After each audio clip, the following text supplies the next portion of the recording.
చేస్తున్నారా అంటే అవుననే సమాధానం అనిపిస్తుంది తెలంగాణ రాజకీయ నాయకుల నుంచి.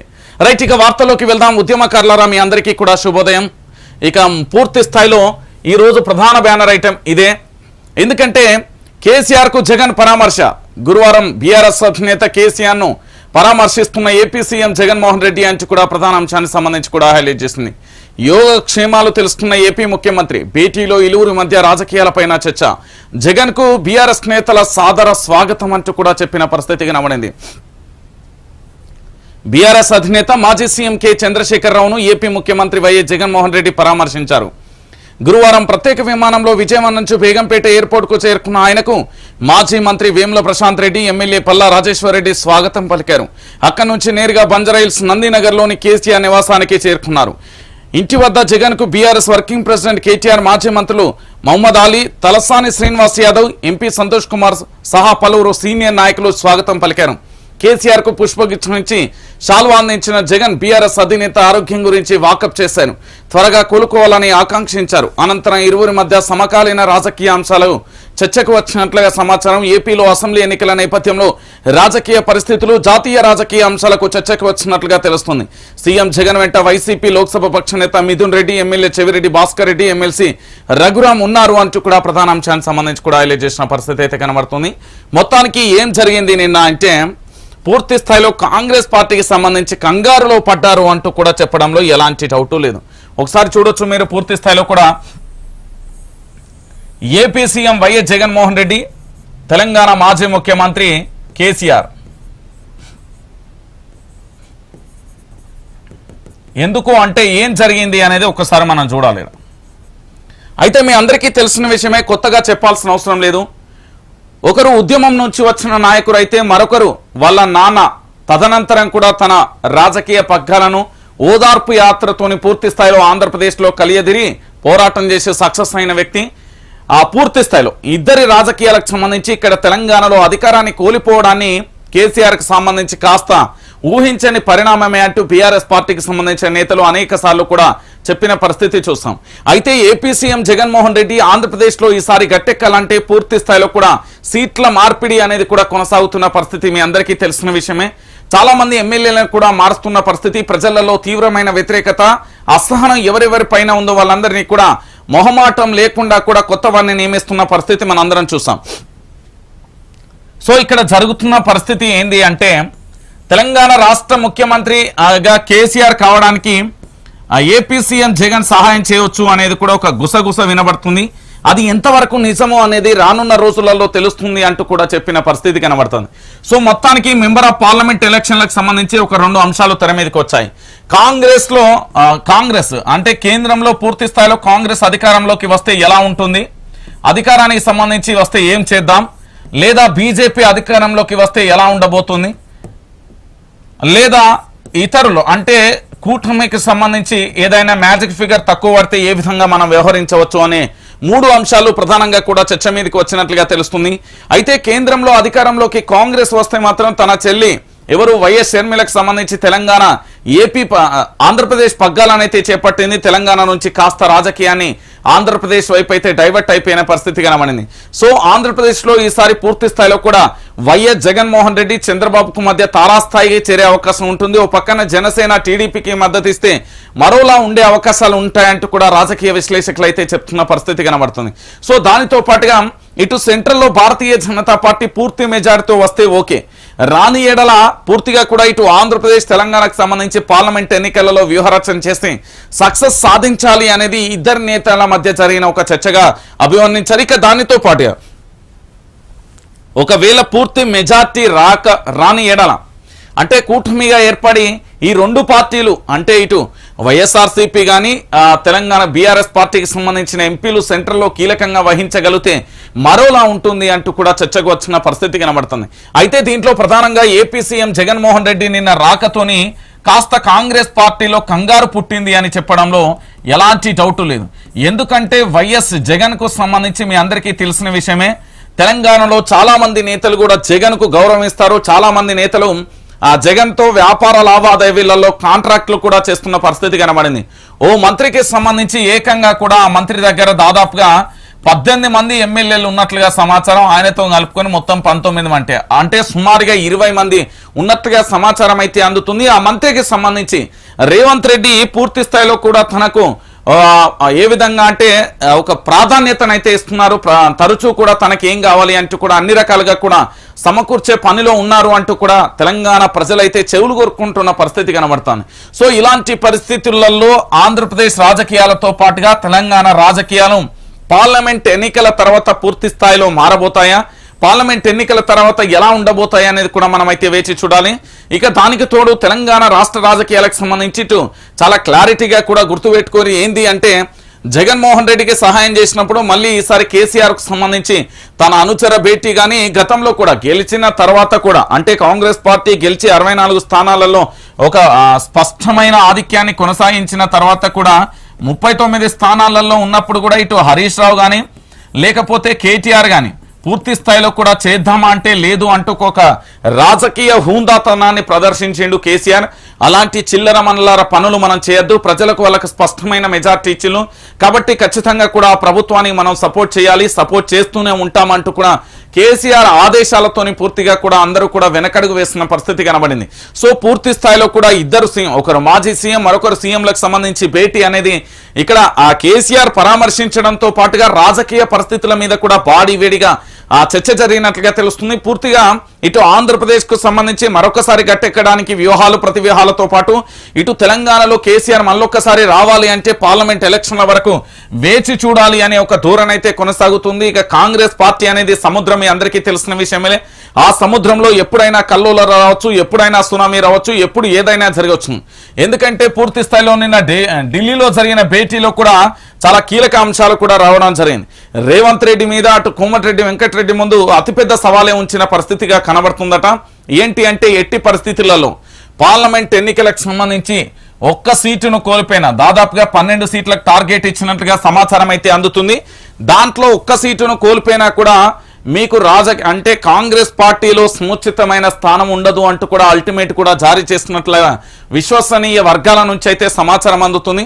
సో పూర్తి స్థాయిలో కూడా ఇక్కడ రాజకీయాలు కేవలం రాజకీయ స్వప్రయోజనాల కోసం లీడర్ల నేతల పాకులాట అన్నీ కూడా పదవుల కోసమే అనేది క్లారిటీ అయింది. ఈ పదవుల కోసం మరి ఎలాంటి వ్యూహాలు చేస్తారు, ఎవరెవరు ఏ విధంగా ఎత్తుగడలు వేస్తారు, ఎలా ఉండబోతుంది అనే ఇవన్నీ మనం చూడాలంటే పార్లమెంట్ ఎన్నికల తర్వాత తెలంగాణలో భారీగా రాజకీయ మార్పిళ్లు జరుగుతాయని ఒక అంచనాకైతే రాజకీయ విశ్లేషకులు అయితే వచ్చిలు.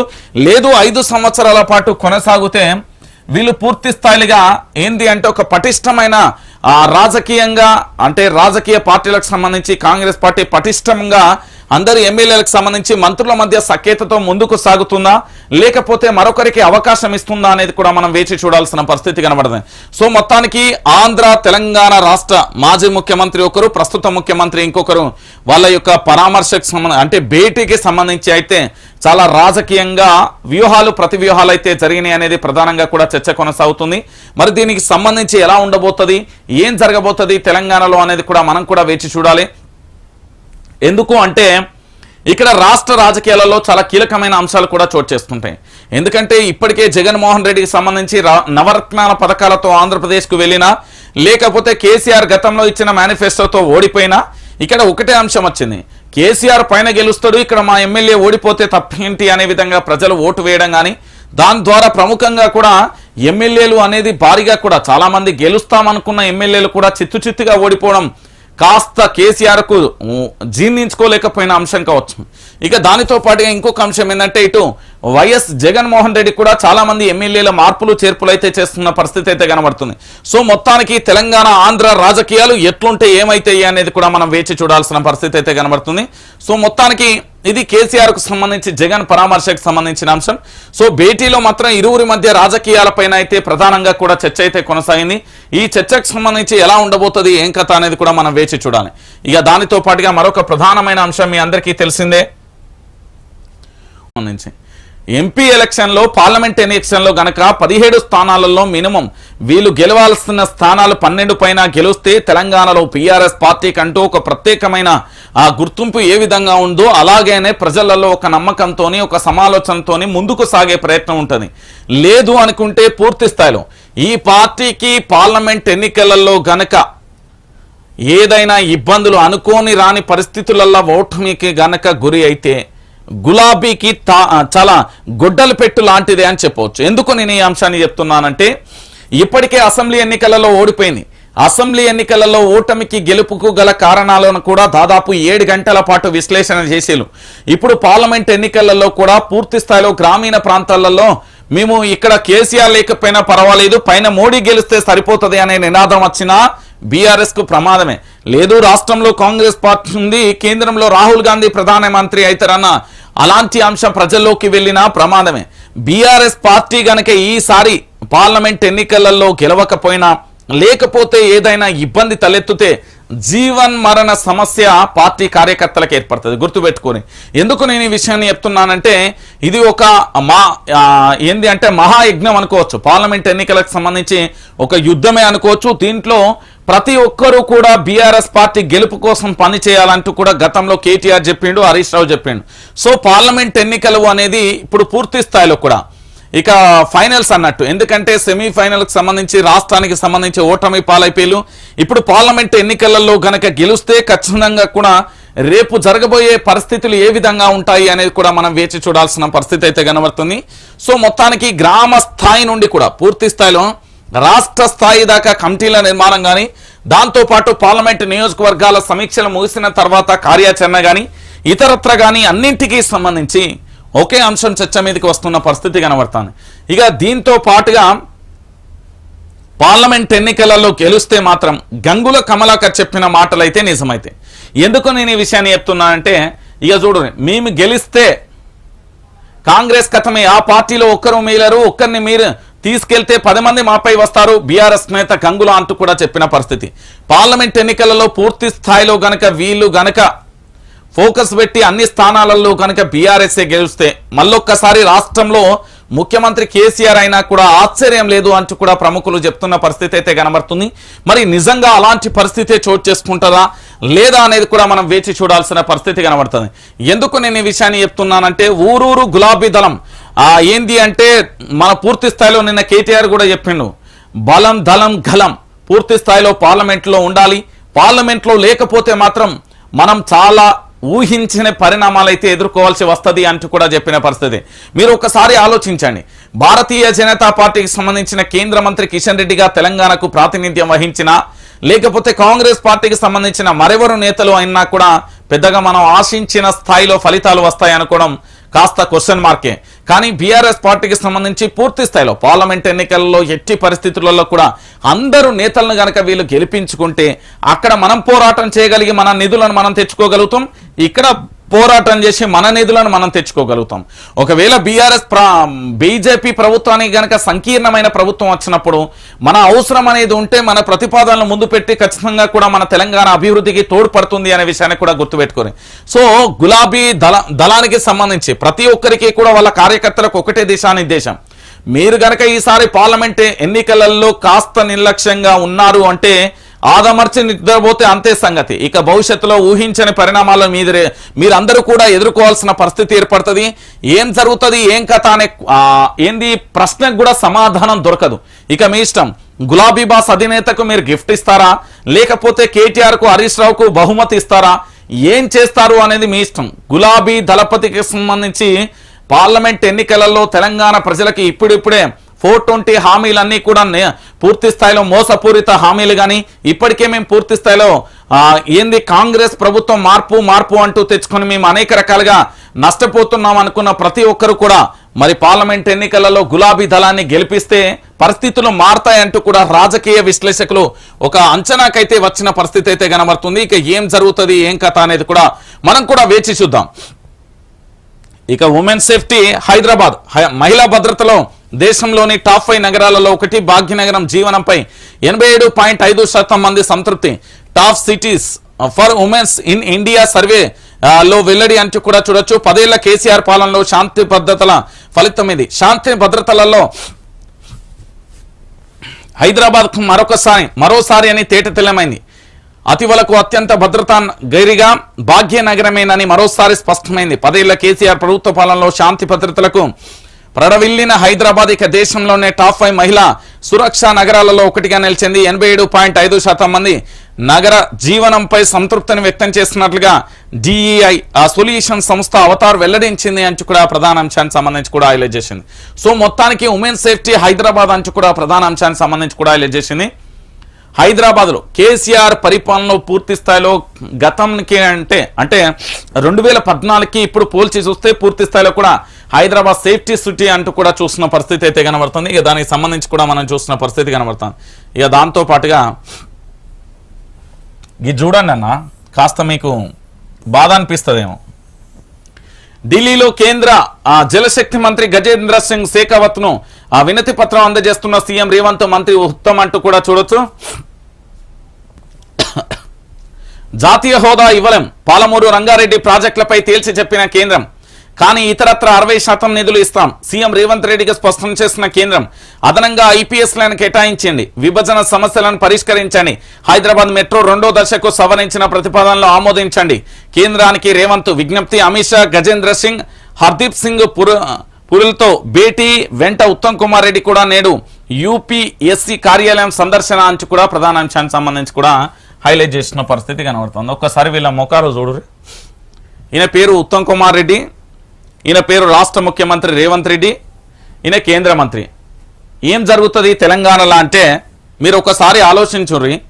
ఇదే కేసీఆర్ కేటీఆర్ లేకపోతే ఇతరత్ర ఎవరన్నా పోయి పుసుకున్నా ఎవరన్నా పోయి ఇక్కడ రాష్ట్రానికి సంబంధించిన నేతలు ఎవరైనా కేంద్రంలో కలిస్తే బీజేపీ బీఆర్ఎస్ ఒక్కటే అనే అంశానికి సంబంధించి తేట తెల్లమైపోయే పరిస్థితి ఏర్పడుతుంది. ఎందుకు ఏం కథ అంటే తెలంగాణ ప్రజలరా ఒకసారి మీరు ఆలోచించండి. తెలంగాణ రాష్ట్ర వ్యాప్తంగా జరుగుతున్న ప్రతి అంశానికి సంబంధించి చాలా క్లారిటీగా ఏంది అంటే ఇక్కడ రాష్ట్రానికి సంబంధించిన నేతలు ఎవరైనా కూడా బీజేపీ నేతలను కలిస్తే బీజేపీ బీఆర్ఎస్ ఒకటి అంటారు. ఈ రోజు కాంగ్రెస్ పార్టీకి సంబంధించిన రాష్ట్ర ముఖ్యమంత్రి అదేవిధంగా మంత్రి మరి కేంద్ర మంత్రులను కలిస్తే వీళ్ళని ఏమనాలి అని వీళ్ళు కలుస్తేనేమో అభివృద్ధి అట, బీఆర్ఎస్ పార్టీకి సంబంధించిన నేతలు కలిస్తేనేమో బీజేపీ బీఆర్ఎస్ ఒకటట. ఇది ఎక్కడి నినాదం? ఇప్పటికైనా అర్థం తెచ్చుకొని సోయి తెచ్చుకోరి. ఎవరైనా రాష్ట్ర ముఖ్యమంత్రిగా మంత్రులుగా వ్యవహరించినప్పుడు కేంద్రంతో సఖ్యతతో ఉండి కేంద్ర మంత్రులతో కనుక మనం కలిస్తే ఖచ్చితంగా కూడా రాష్ట్రానికి రావాల్సిన అభివృద్ధులు కానీ రాష్ట్రానికి రావాల్సిన ఇతరత్ర పనులు కానీ అన్నీ కూడా నెరవేరుతాయనే ఒక సోయిని తెచ్చుకోమని తెలంగాణ సమాజం అడుగుతున్నది. ఎందుకు నేను ఈ విషయాన్ని మళ్ళీ చెప్తా ఉన్నాను అంటే బీఆర్ఎస్ మీద బట్టగాల్చి మీదేసే ప్రయత్నం అయితే చేస్తున్న పరిస్థితి అయితే కనబడుతుంది. ఇప్పటికే అనేక రకాలుగా కూడా బీఆర్ఎస్ పార్టీ మీద పూర్తి స్థాయిలో కూడా గతంలో విమర్శలు చేసిలు, ప్రతి విమర్శలు చేసిలు. నేనేమంటున్నానంటే రాష్ట్ర స్వప్రయోజనాల కోసం అంటే రాష్ట్ర అభివృద్ధి కోసం కావచ్చు, ఈ ప్రాంత అభివృద్ధి కోసం ఏదైనా కావచ్చు, పూర్తి స్థాయిలో ఇక్కడ ఒక అంశం ఉంటుందండి. ఏంటి అంటే రాష్ట్రానికి సంబంధించిన అభివృద్ధికి సంబంధించి పూర్తి స్థాయిలో కూడా ఇక్కడ అభివృద్ధి జరగాలి అంటే రాష్ట్రానికి సంబంధించిన ముఖ్యమంత్రి అయినా లేకపోతే మంత్రులైనా పూర్తి స్థాయిలో కేంద్రానికి సంబంధించిన కేంద్ర మంత్రులు ప్రధానమంత్రితోని ఇతరత్ర శాఖలతోని ఖచ్చితంగా భేటీ అయిన తర్వాత పూర్తి స్థాయిలో ఇక్కడ అభివృద్ధి పనులకు ఎంతో కొంత సహకారం కావాలని కోరడం సర్వసాధారణం. కానీ వీళ్ళు ఏంది అంటే వీళ్ళు కలుస్తూనేమో కడిగిన ఆనిముత్యాలు, బీఆర్ఎస్ తోళ్ళు కడితే మాత్రం దొంగలు. అంటే ఇప్పుడు వీళ్ళు ఏం చెప్తున్నారు అంటే మేము అందరం కూడా దొంగలం కాదు అని వీళ్ళు రియలైజ్ కావాలి. ఎందుకు రియలైజ్ కావాలి అని నేను అడుగుతా ఉన్నాను అంటే విమర్శ చేసేటప్పుడు ఆ పదవిలో ఉన్నప్పుడు అలంకారప్రదమైన పదాలు వాడుతూ అలంకారమైన ఒక ఏంది అంటే కేంద్రానికి సంబంధించి పూర్తి స్థాయిలో కేంద్ర రాష్ట్రాలకు సఖ్యత ఉంటేనే తెలంగాణ అభివృద్ధి అనే విషయం ఇప్పుడు సోయొచ్చింది వీళ్ళకు. ఇది కథ. ఇక డెస్క్ కొలువులు రోగాలకు నెలవు, నైట్ అవుట్ టార్గెట్లతో జీవక్రియ అస్తవ్యస్తం, గతి తప్పుతున్న జీవ గడియారం. హైదరాబాద్ లో ఒబిసిటీ, చెడు కొలెస్ట్రాల్ అంటూ కూడా పూర్తి స్థాయిలో అధ్యయనం చేసిన పరిస్థితి కనబడుతుంది. ఏం చేయాలి? బతుకుదేరు కోసం ఏదో ఒకటి చేయాలి. ఇక అయోధ్య రామాలయ సింహద్వారానికి తుది మెరుగులు దిద్దుతున్న కార్మికులు. అయోధ్య వీధులలో రామయ్య ఊరేగింపు 17న రామ్లాల్ ప్రజల ముందుకు అంటూ చూడొచ్చు. మొత్తానికి పూర్తి స్థాయిలో యావత్తు భారతదేశం ఎదురు చూస్తుంది అయోధ్య రామ మందిరానికి సంబంధించి. పూర్తి స్థాయిలో రామాలయ సింహద్వారానికి తుది మెరుగులైతే దిద్దుతున్న కార్మికులకు సంబంధించి చూడొచ్చు పూర్తి స్థాయిలో. ఎందుకంటే భారతదేశానికి సంబంధించి సంస్కృతి సాంప్రదాయాలు, దాంతోపాటు మన కట్టుబాట్లు అనేక రకాలుగా కూడా మన ఆచారాలు సాంప్రదాయాలు అన్నీ డిఫరెంట్గా ఉంటాయి ఇతర దేశాలతో పోలిస్తే. సో మొత్తానికి దేశం మొత్తం ఎదురు చూసేది కేవలం అయోధ్య వైపే. అక్కడ రామాలయ నిర్మాణం కావచ్చు, పూర్తి స్థాయిలో ఇప్పటికే తలంబ్రాలు ఇతరత్ర కూడా అన్నింటినీ కూడా సేకరిస్తున్న పరిస్థితి అయితే కనబడుతుంది. అవన్నీ కూడా మనం చూస్తున్న పరిస్థితి అయితే కనబడుతుంది. సో ఇక మరొక పేపర్లోకి వెళ్ళే ప్రయత్నం అయితే చేద్దాం. ఒకసారి మన పేపర్ను చూద్దాం, ప్రజా వెలుగు దినపత్రికకు సంబంధించి. ఇగో లోక్సభ ఎన్నికలు డూ ఆర్ డై అనే పరిస్థితి. నాడు సారు 16, ఇప్పుడు తెలంగాణ సెంటిమెంట్. బీఆర్ఎస్ ను ఆదరిస్తే ప్రజలకు వచ్చే లాభం. 2 జాతీయ పార్టీలను కాదని ఓటేస్తారా? లోక్సభ ఎన్నికలలో బీఆర్ఎస్ ఓటు అడగాలనుకున్న కాన్సెప్ట్ కు పార్టీ పేరుకు మ్యాచ్ కావడం లేదు. అసలు ఇలా అడగాల్సి వస్తుందని ఊహించి ఉంటే పార్టీ పేరు మార్చి ఉండేవారు కాదేమో. అందుకే ఇప్పుడు మళ్ళీ పార్టీని టీఆర్ఎస్ గా మార్చాలన్న డిమాండ్ కొందరు గులాబీ నేతలలో వ్యక్తమవుతుంది. సెంటిమెంట్లను బలంగా నమ్మే గులాబీ నేతలు దీనిపై కసరత్తు చేస్తున్నారా అన్నది చూడాలి. లోక్సభ ఎన్నికలలో వారి ముందు అసలు సవాల్ అంటూ కూడా చెప్పిన పరిస్థితి కనబడుతుంది. లోక్సభ ఎన్నికలలో గెలవాలి అంటే సారు కారు 16 అనే నినాదం రావాలి అంటే బీఆర్ఎస్ ను కాస్త టీఆర్ఎస్ అనే పదాన్ని జోడిస్తేనే వస్తది అని బీఆర్ఎస్ పార్టీకి సంబంధించిన చాలా మంది గులాబీ నేతలు అందరూ కూడా వ్యక్తం చేస్తున్నారు. ఇక్కడ ప్రధానమైన అంశం ఏంటి అంటే బీఆర్ఎస్ పార్టీ కాదు, టీఆర్ఎస్ అనే పేరుతోని సెంటిమెంట్ తోనే రాగలుగుతారు. ఎందుకంటే సారు కారు 16 అనే నినాదం గతంలో వచ్చింది. ఇప్పుడు తెలంగాణ సెంటిమెంట్ ను ఖచ్చితంగా ఇక్కడ వాడాలి. ఎందుకంటే బీఆర్ఎస్ ను ఆదరిస్తే తెలంగాణ ప్రజలకు వచ్చే లాభం చాలా ఉంటది. కానీ ఇక్కడ అలాంటి పరిస్థితి వస్తుందా అనేది కూడా చూడాలి. ఇప్పుడు ఇది బీఆర్ఎస్ పార్టీకి డూ ఆర్ డై అనే విషయాన్ని ప్రతి ఒక్కరు కూడా గుర్తుపెట్టుకోవాలి. లోక్సభ ఎన్నికలు చాలా కీలకం. ఇది ఆఖరి ఘట్టంగా అభివర్ణించవచ్చు. లేకపోతే 5 సంవత్సరాల పాటు బీఆర్ఎస్ పార్టీ పూర్తి స్థాయిలో ప్రతిపక్ష హోదాలో కూర్చోవలసిన పరిస్థితి 100కు 100% ఏర్పడుతుంది. గతంలో జరిగిన స్వయంకృత అపరాధాలను ఆ లెక్కలు వేస్తూ బేరుజు వేసుకుంటూ అంచనాలను వేసుకొని ముందుకు సాగుతుందా, లేకపోతే లేదు గతంలో చేసిన పొరపాటే మేము చేస్తామా అనేది కూడా వేచి చూడాలి. ఎందుకంటే డూ ఆర్ డై ఇప్పుడు బీఆర్ఎస్ పార్టీకి ప్రాణవాయువు లాంటిది లోక్సభ ఎన్నికలు. అక్కడ గనక పూర్తి స్థాయిలో సారు కారు 16 అనే నినాదం ఖచ్చితంగా కనుక గెలుస్తే ఏంది అంటే ఊహించని తీరులో తెలంగాణలో బీఆర్ఎస్ పార్టీకి మళ్ళొక్కసారి ఆయువు పోసినట్లయితుంది. లేదు అలాంటిది ఏది లేదు అనుకుంటే మాత్రం పూర్తి స్థాయిలో కూడా మళ్ళీ ఏమైతుంది అనేది కూడా మనం వేచి చూడాల్సిన పరిస్థితి అయితే కనబడుతుంది. సో ఆ పూర్తి స్థాయిలో బీఆర్ఎస్ ను గులాబీ అధినేత కల్వకుంట్ల చంద్రశేఖరరావు టీఆర్ఎస్ గా మార్చడానికి సుకుమత వ్యక్తం చేస్తాడా లేదా విముఖత వ్యక్తం చేస్తాడా అనేది మనం వేచి చూడాలి. కానీ కార్యకర్తల నుంచి చాలా మంది పార్టీ నేతల నుండి బలమైన డిమాండ్ ఏంటి అంటే ఖచ్చితంగా కూడా బీఆర్ఎస్ ను టీఆర్ఎస్ గా మార్చాలి అంటూ కూడా వస్తున్నది. దానికి సంబంధించి మనమైతే వేచి చూడాలి. ఎందుకు అంటే ఇక్కడ 2 జాతీయ పార్టీలను కాదని బీఆర్ఎస్ కు ఓటు వేస్తారా? సారు కారు 16 అనే నినాదం మళ్ళొక్కసారి తెలంగాణలో వర్కౌట్ అవుతుందా, లేకపోతే తెలంగాణ సెంటిమెంట్ తో ఏం జరగబోతుంది అనేది కూడా మనం వేచి చూడాలి. ఇక కాంగ్రెస్ లో చేరిన వైఎస్ షర్మిల, రాహుల్ సమక్షంలో కండువా కప్పిన ఖర్గే. కాంగ్రెస్ అతిపెద్ద సెక్యులర్ పార్టీ అన్న షర్మిల, పార్టీ ఆదేశిస్తే అండమాన్ వెళ్లామన్నా వెళ్తా, తండ్రి వైఎస్ అడుగుజాడలలో నడుస్తానని ప్రకటన. రాహుల్ ను ప్రధానిగా చూడాలన్నదే కోరిక అంటూ కూడా చెప్పిన పరిస్థితి. పో అండమాన్ దీవులకి పో, లేకపోతే ఇంకెక్కడికన్నా పో, ఏడికన్నా పో, అయిపోయింది. తెలంగాణలో ఏంది అంటే ఇక్కడికి వస్తే పూర్తి స్థాయిలో అధికారంలోకి రావడానికి కాస్త ఇబ్బంది అయిపోతుంది. ఆంధ్ర తెలంగాణ అనే పంచాయతీ మొదలైతే మళ్ళొక్కసారి ఇబ్బందికర పరిస్థితులు వస్తాయి. కాబట్టి అలాంటిది ఏది రాకుండా చాలా జాగ్రత్తగా ఏపీకి సంబంధించి డైవర్ట్ చేసే ప్రయత్నం అయితే చేసి ఇప్పటికైనా గుర్తుపెట్టుకోరు. ఆంధ్ర పెత్తందారి వ్యవస్థకు సంబంధించి ఎవరు ఏంది, ఎక్కడ పుట్టిల్లి ఎక్కడ విరిగిన అబిడ్సులనే చదువుకున్న అబిడ్సులనే పుచ్చిన అబిడ్సులనే విరిగిన అనే ముచ్చట కాదు. ఎప్పుడైనా వాళ్ళది ఆంధ్రప్రదేశ్ అనేది గుర్తుపెట్టుకోరు. ఇప్పటికైనా అర్థం చేసుకోరు. ఆంధ్ర పెత్తందారి వ్యవస్థను కనుక ప్రోత్సహిస్తే రేపు భవిష్యత్తులో మనకు తీవ్రమైన పరిణామాలు ఎదుర్కోవాల్సి వస్తుంది. అది గుర్తుపెట్టుకొని ఇక రాహుల్ పాదయాత్ర పేరులో స్వల్ప మార్పు, భారత్ జోడో న్యాయయాత్రగా నామకరణ చేసిర్రు అంటూ కూడా మరో అంశానికి సంబంధించి కూడా హైలైట్ చేసిన పరిస్థితి అయితే కనబడుతుంది. సో మొత్తానికి దానికి ఎందుకు చేసిర్రు ఏం కథ అనేది ఇక చూడురు మీరే. ఇక అద్దె బస్సుల యాజమాన్యాలతో చర్చలు సఫలం. నేటి నుంచి యథావిధిగా బస్సులు సమస్యల పరిష్కారానికి కమిటీ వేస్తాం. ఆర్టీసీ ఎండి సజ్జనార్ వెల్లడి అంటూ కూడా చెప్పిన పరిస్థితి. తెలంగాణలో అసమ్మతి సెగలు మొదలవుతున్నాయి. తెలంగాణలో ఎటు చూసినా కూడా ఓ పక్కన ఆటో డ్రైవర్ల తలకాయ నొప్పి, ఇంకో పక్కన బస్సులకు సంబంధించి తలనొప్పి కొనసాగుతున్న పరిస్థితి. మహా అంటే ఇంకొక 46 రోజులలో మేడారం సమ్మక్క సారలమ్మ జాతర కూడా ఉన్న పరిస్థితి కనబడుతుంది. సో ఇలాంటి పరిస్థితులలో ఇక అద్దె బస్సులతోనే సఫలం కాకపోతే లేకపోతే ఘోరమైన పరిస్థితులు ఉంటాయి. దానికి సంబంధించిన అంశాన్ని కూడా మనం చూస్తాం. ఇక ఎట్టకెలకు కానిస్టేబుల్ ఉద్యోగాల భర్తీ హైకోర్టు ఉత్తర్వులతో తొలగిన అడ్డంకి, ఉద్యోగాల భర్తీకి ఆదేశాలతో అభ్యర్థులలో ఆనందం అంటూ కూడా ప్రధాన అంశానికి సంబంధించి కూడా హైలైట్ చేసిన పరిస్థితి అయితే కొనసాగుతుంది. దానికి సంబంధించి కూడా మనం చూస్తున్నాం. దానికి సంబంధించిన అంశాన్ని కూడా చూడొచ్చు. ఇదే అమిత్ షాతోని కనుక మనోళ్ళు కలిస్తే అబ్బాబ్బా ఎంత రాద్ధాంతం చేసి బీఆర్ఎస్ పార్టీ వాళ్ళు కలిస్తే బీఆర్ఎస్ బీజేపీ ఒకటే, మరి రేవంత్ రెడ్డి కూడా ఒకటి ఆర్ఎస్ఎస్ మూలాలు ఉన్న వ్యక్తినే అని బీఆర్ఎస్ వాళ్ళు కూడా ప్రచారం చేస్తున్నారు. మరి ఒక పదవిలో ఉన్నప్పుడు ఎవరైనా పోతారు. అభయహస్తం దరఖాస్తుల పేరుతో టైం పాస్, కాళేశ్వరంలో బీజేపీ వాటా నిరూపించాలి, సిబిఐ విచారణకు ఎందుకు కోరడం లేదు, రాహుల్ కు ప్రధాని ఛాన్స్ లేదన్న కిషన్ రెడ్డి అంటూ కూడా ప్రధాన అంశానికి సంబంధించి కూడా హైలైట్ చేసింది. అన్న ఏ చెప్పినా చెప్పకపోయినా మాత్రం ఒకటైతే వాస్తవం అయితే చెప్పిండు. అభయహస్తం దరఖాస్తుల పేరుతో మాత్రం మస్తు టైం పాస్ చేస్తున్నది కాంగ్రెస్ పార్టీ, బీభత్సమైన టైం పాస్ చేస్తున్నది. నేను చెప్తున్నా కదా, ఎండాకాలం వస్తే చెట్ల కింద ముచ్చట్లు పెట్టినట్టు, స్కూళ్ళు కాలేజీలో హాలిడేస్ వస్తే క్రికెట్ గ్రౌండ్లో ముచ్చట్లు పెట్టినట్టు బరాబరి అలాంటి పరిస్థితి ఏర్పడ్డది.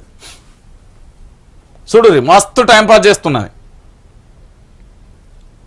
ఇక పెట్టుబడులు పెడతామంటే విమర్శల, దీని గురించి చెప్తా తర్వాత ఉన్నది. పార్టీ ఆదేశిస్తే ఎంపీగా పోటీ చేస్తా, ఏం జరుగుతుంది ఏం కథ, మరి పార్టీ ఎవరి పేరు చెప్తుంది ఏం కథ అనేది చూడాలి. కాంగ్రెస్ లోకి మా ఎమ్మెల్యేలు వెళ్లరు, అది గంగుల ప్రధానంగా చెప్పొచ్చు. బీఆర్ఎస్ పార్టీకి సంబంధించి గులాబీ బాస్ కేసీఆర్ చాలా చాకచక్యంగా చూస్తున్నారు. ఎవడు మనోడు, ఎవడు మంది, ఏం కథ, ఎవడెవడు ఏం చేస్తాడో అన్ని విషయాలు ఫైల్ ఉన్నాయి. ఎవడెవడు ఎవరితో మంతనాలు చేస్తాను, ఎవడెవడు పార్టీ మారడానికి సిద్ధమైళ్ళు, ఏం కథ అని అంతా వేచి చూస్తున్నది. రానున్నది బీఆర్ఎస్ కాలమే, అందరికీ 90 mm రాడు దించడు గులాబీ బాస్. వేచి చూడుర్రి మీరు, అన్నీ చాలా క్లారిటీగా కూడా నిశ్శబ్దంగా వేచి చూస్తున్నారు. ఎందుకంటే అధికారంలో ఉన్నప్పుడు ఎట్లున్నాడు, ఎవరెవరు ఎన్నెన్నిసార్లు గెలవాలనుకున్నారు, ఏం కథ అనేది కూడా చూస్తా ఉన్నాడు గులాబీ బాస్. సారీ. ఇక మొత్తానికి ఇక చూడు, తెలంగాణ ఆదానికి కుదువా అంటూ కూడా చూడొచ్చు. రేవంత్ ద్వారా రాష్ట్రంలోకి మోడీ దోస్తు ఆదాని ఎంట్రీ, పెట్టుబడులపై చర్చించిన ఆదాని కొడుకు అంటూ కూడా ప్రధానంగా చూడొచ్చు. ఏంది, పెట్టుబడులకు రాయితీలు సహకారం అందిస్తామని హామీ, గతంలో ఆదాని సంస్థకు అనుమతి ఇవ్వని కేసీఆర్ సర్కార్, వచ్చి రాగానే ఆదానికి అప్రూవల్ గా ఇచ్చిన రేవంత్ సర్కార్, ఆదాని గుప్పిట్లోకి వెళ్తే రాష్ట్రం ఆగవంతుందని ఆందోళన అంటూ కూడా చూడాల్సిన పరిస్థితి ఏర్పడింది. భారతదేశ వ్యాపార సామ్రాజ్యంలో అనతి కాలంలోనే ఎదిగిన సంస్థ, తన ప్రయోజనాలు తప్ప ప్రజా ప్రయోజనాలు పట్టని వ్యవస్థ, కేంద్రంలోని పాలకుల అండదండలతో ఆకాశాన్ని అంటేలా వ్యాపార సామ్రాజ్యాన్ని విస్తరించిన అసలు సిసలైన ఓ కార్పొరేట్ సంస్థ ఇప్పుడు తెలంగాణ మీద కన్నేసింది. గతంలో ఈ ప్రయత్నం చేసి విఫలమైన ఆ సంస్థ ఇప్పుడు సక్సెస్ఫుల్ గా తెలంగాణ నేలపై కాలుమోపింది. కబలించడమే లక్ష్యంగా పనిచేసే ఆ వ్యాపార సంస్థ మరేదో కాదు, Adani group of companies. Modi partner గా పేర్కొన్న ఆదానికి చెందిన ఈ కంపెనీని రాష్ట్రానికి పరిచయం చేశారు కాంగ్రెస్ ముఖ్యమంత్రి రేవంత్ రెడ్డి. ఇక అర్థమైందా, వీళ్ళ జాతీయ నాయకుడు రాహుల్ గాంధీ ఏమంటాడు? రాహుల్ గాంధీ ఏమో ఒక అంశాన్ని తెర మీదకి తీసుకొస్తాడు. ఏమని చెప్తాడు? పూర్తి స్థాయిలో రాహుల్ గాంధీ ఒక అంశాన్ని ఏమని చెప్తాడు అంటే, తెలంగాణ యావత్తు భారతదేశ వ్యాప్తంగా కూడా ఆదాని గ్రూప్ల మీద పూర్తి స్థాయిలో సిబిఐ విచారణ చేపట్టాలి, తన యొక్క వ్యాపార సామ్రాజ్యాలకు సంబంధించి విచారణ చేపట్టాలని అక్కడ కేంద్రంలో ఉన్న రాహుల్ గాంధీ డిమాండ్ చేస్తే, రాష్ట్రంలో ఉన్న రేవంత్ రెడ్డి ఏమో బీజేపీకి అప్రూవల్ గా పనిచేస్తున్నాడు అంటే ఇంతకంటే నిదర్శనం ఇంకొకటి లేదు. ఆదానికి సంబంధించి గతంలో కేసీఆర్ రానియకుండా అడ్డుకట్ట వేస్తే ఇతను పోయి మొన్నటికి మొన్న ప్రధానితో భేటీగా రాగానే ఆదాని గ్రూపులతో పూర్తి స్థాయిలో తెలంగాణలోకి స్వాగతం పలికిండు. ఇక ఆలోచించండి, వీళ్ళ జాతీయ నాయకుడు రాహుల్ గాంధీ ఏమో ఆదాని మీద ఎంక్వైరీ చేయాలంటే, తెలంగాణలో ఏమో తెలంగాణ రాష్ట్ర ముఖ్యమంత్రి రేవంత్ రెడ్డి ఏమో ఆదానికి సంబంధించిన పూర్తి స్థాయిలో రెడ్ కార్పెట్ వేసి మరి తెలంగాణకు స్వాగతం పలుకుతున్నాడు. అంటే మరి మీ పార్టీకి సిద్ధాంతాలకు వ్యతిరేకంగా పనిచేస్తున్నారా, పాజిటివ్ గా పనిచేస్తున్నారా అనేది రాహుల్ గాంధీ ఆలోచించాలి. మరి రాహుల్ గాంధీకి వీడియోని షేర్ చేయరు, చెప్పుర్రి, లేకపోతే ట్రాన్స్లేట్ చేసి చెప్పుర్రి. మరి ఆదాని మీద పోరాటం చేస్తున్నదంతా డ్రామానేనా? ఇప్పుడు తెలంగాణ ప్రజలకు తెలవాలి ఈ ముచ్చట. ఆదాని మీద రాహుల్ గాంధీ పోరాటం చేస్తున్నదంతా డ్రామానేనా? మరి ఇక్కడ మీ పార్టీకి సంబంధించిన ముఖ్యమంత్రి చేస్తున్న కథలు ఏంది అనేది తెలంగాణ ప్రజలకు చెప్పాల్సిన బాధ్యత కూడా రేవంత్ రెడ్డి మీదే ఉన్నది. రైట్, ఇక ఇందిరమ్మ రాజ్యంలో ధరల దండయాత్ర, సామాన్యుడి జేబుకు చిల్లు పెడుతున్న మార్పు, నెల రోజులలో కొండెక్కిన బియ్యం ధరలు, పప్పు గోధుమలతో సహా నిత్యావసరాల పెరుగుదల, దేశంలోనే అత్యంత వరి పండించే రాష్ట్రంలో ఈ ధరల ధర ఏంటి అంటూ కూడా మంత్రివర్య పౌర సరఫరాల శాఖ పనిచేస్తుందా, ఉన్నావా ఉత్తమ్ జీ అని అడుగుతున్న తెలంగాణ. ఆకలికి మందు ఉండదు, ధనిక పేద తేడా ఉండదు, ఉన్నోడు బాదం పప్పు తిని అరగక మురిగితే లేనోడు పస్తులుండి సద్దన్నమైన తిని బతికేస్తున్నాడు. ఇది ఆకలికి ఉండే నీతి. తిండి కోసమే జీవన పోరాటాలు, జాతుల మధ్య వైర్యాలు ఎన్నున్నా తెలంగాణలోనూ ఇప్పుడు అలాంటి పరిస్థితులే ఏర్పడింది. ప్రభుత్వం మారింది, మార్పు వచ్చింది అని సంబరపడే లోపు తినే కంచంలో ధరల దరువు కనిపిస్తుంది. నెల రోజులలో 1 కాదు 2 కాదు క్వింటాళ్లు ఏకంగా 2000కు పైగా అన్ని రకాల బియ్యం ధరలు పెరిగిపోయాయి. దేశంలో అత్యధికంగా వరి పండించే రాష్ట్రంలో విచిత్రం ఏంటి అనేది ఎవరికి అంతు పట్టట్లేదు. ఓవైపు గత ప్రభుత్వం ఏమో 30,000 కోట్ల పైచిలకు విలువ చేసే స్టాక్ గోడౌన్లలో ఉంటుంది, మరోవైపు బస్తా బియ్యం ధరలేమో విపరీతంగా పెరిగిపోయాయి. దీనికి సమాధానం చెప్పేది ఎవరు? కాంగ్రెస్ ప్రభుత్వ పాలనలో పౌర సరఫరాల శాఖ పనిచేస్తుందా, ఉత్తమ్ రెడ్డి ఉన్నావా అంటూ కూడా ప్రధాన అంశానికి సంబంధించి హైలైట్ చేసింది. ఇక ఉత్తమ్ కుమార్ రెడ్డి ఏడున్నాడో పాపం. ఉత్తమ్ కుమార్ రెడ్డిజీ ఇదేంది జర చూడరాదురి. తెలంగాణ రాష్ట్ర వ్యాప్తంగా కూడా కంచంల ధరల మోత మోగుతున్నది. ఈ ధరలకు సంబంధించి ఎవరు న్యాయం చేయాలని అడుగుతున్నారు తెలంగాణ ప్రజలు. తినాలనా సావాలనా అని అడుగుతున్నారు. మనం ఉంచే కదా శ్రేణికి. ఇదేందాక మేడారం జాతరపై సీతక్కవి ఉత్తమొచ్చట్లేనా? ప్రచారం ఫుల్, పనులు నీళ్ళు. 80 కోట్లతో కేటాయించిన ఇంచు మందం పూర్తి కాని పనులు. గతంలో 200 కోట్ల నిధులు కోరిన సీతక్క స్వంత ప్రభుత్వంలో 80 కోట్ల కేటాయింపు. పబ్లిసిటీ కోసం ములుగులోనే తిష్టవేసిన కలరింగ్, అధికారులకు ఆర్డర్లు అయిన కదలేని ఫైలు. మొన్నటి వరకు వరదలలో కొట్టుకుపోయిన రోడ్లు, కాజ్వేలు, స్పెషల్ బస్సులలో మహిళ ఉచిత ప్రయాణంపై క్లారిటీ ఇవ్వని ప్రభుత్వం. జాతరను పట్టించుకొని కేంద్ర రాష్ట్ర ప్రభుత్వాల వారెవ్వా. సీతక్క ఏడున్నో సీతక్క, ఏమైపోయినో సీతక్క, ఎట్లున్నో సీతక్క, ఏడున్నో సీతక్క. మంత్రి పదవి రాగానే నీ ప్రభుత్వం కొలుదీరంగానే సమ్మక్క సారలమ్మ జాతరకు సంబంధించి మర్చిపోయావా? పట్టుమని 46 రోజులు కూడా లేని పరిస్థితి. గత ప్రభుత్వం ఏమో 200 కోట్లు కోర్తివి. నీ సొంత ప్రభుత్వం రాగానే 80 కోట్లే కేటాయింపే. ఎందుకు పోరాటం చేయవు సీతక్క? ఓ సీతక్క అడుగుతున్నది. ఇక్కడ ప్రచారం మాత్రం ఫుల్లు చేసుకుంటూ పనులు మాత్రం నిల్లా అని అడుగుతున్నది మేడారంకు సంబంధించిన జాతరమ్మ సమ్మక్క సారలమ్మ అడుగుతున్నారు. ఇగో మేడారం సమ్మక్క సారలమ్మ జాతర ఆసియాలోని అతిపెద్ద జాతరగా, తెలంగాణ కుంభమేళగా చరిత్రకెక్కిన ఈవెంట్.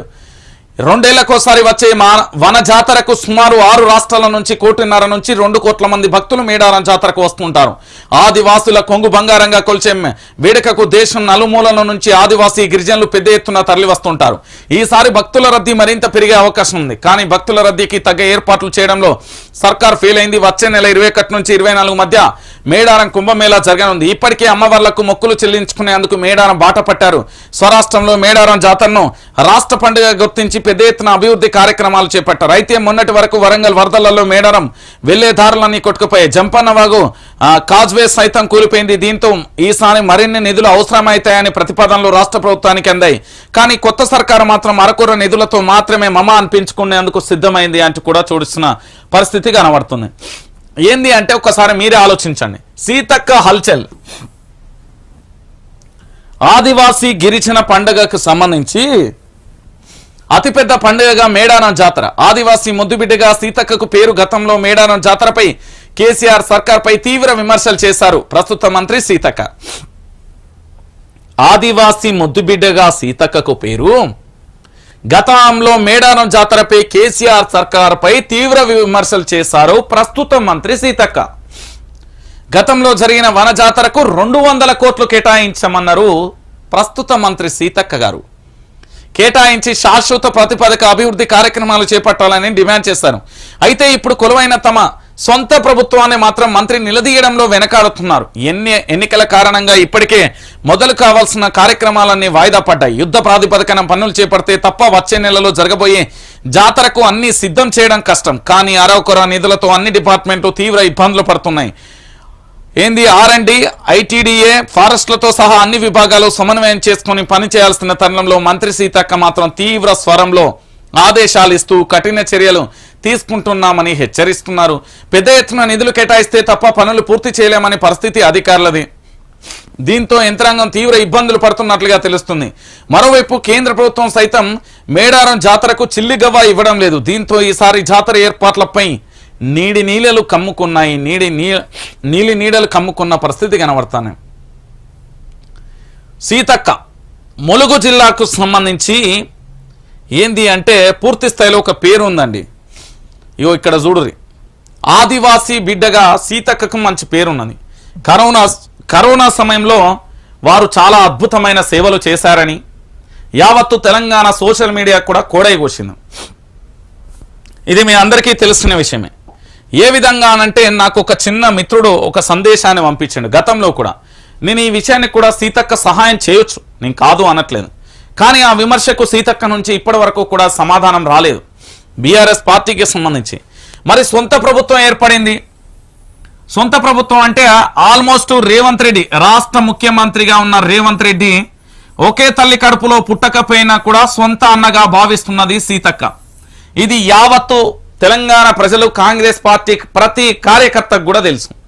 మరి అన్నాని కొంగు జాస్తే వాళ్ళ వనజాతరకు ఒక్క 200 కోట్లు ఇయ్యలేడా అన్న? 200 కోట్ల రూపాయలు ఇయ్యలేకపోయిండా మీ అన్న? ప్రతిసారి రాఖీ పండుగ కట్టినప్పుడు అడుగుతావు కదా, ఈసారి అడుగు అన్న. మా ములుగు జిల్లాకు సంబంధించి 200 కోట్లు కాదన్న, ఆడబిడ్డ ఖర్చు కింద ఓ 1000 కోట్లు ఖర్చు పెట్టు. మా ములుగు జిల్లా ఆదివాసీ ప్రాంతాన్ని అభివృద్ధి చేయమని సీతక్కను అడగమని నేను చెప్తున్నా. తెలంగాణ ప్రజలు నన్ను అడిగిలు.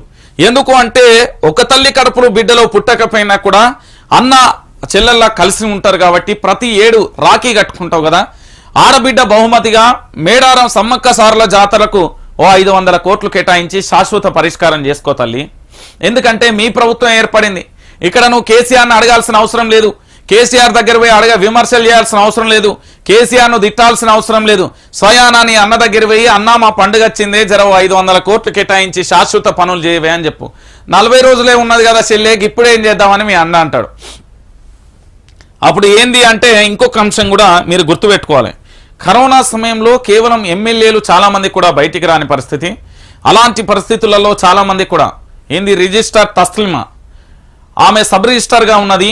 ఆమెకు సీతక్కకు సంబంధం ఏందో నాకు ఇప్పటి వరకు కూడా అర్థం కాలే. ఎందుకు నీ విషయాన్ని చెప్తున్నా అంటే దాని గురించి కూడా కాస్త ఎంక్వైరీ స్టార్ట్ అయింది. గతంలో అంటే పూర్తి స్థాయిలో ఆధారాలు సేకరించడంలో కాస్త మేము నిర్లక్ష్యం చేసినాం. ఈసారి పూర్తి స్థాయిలో ఉంటుంది.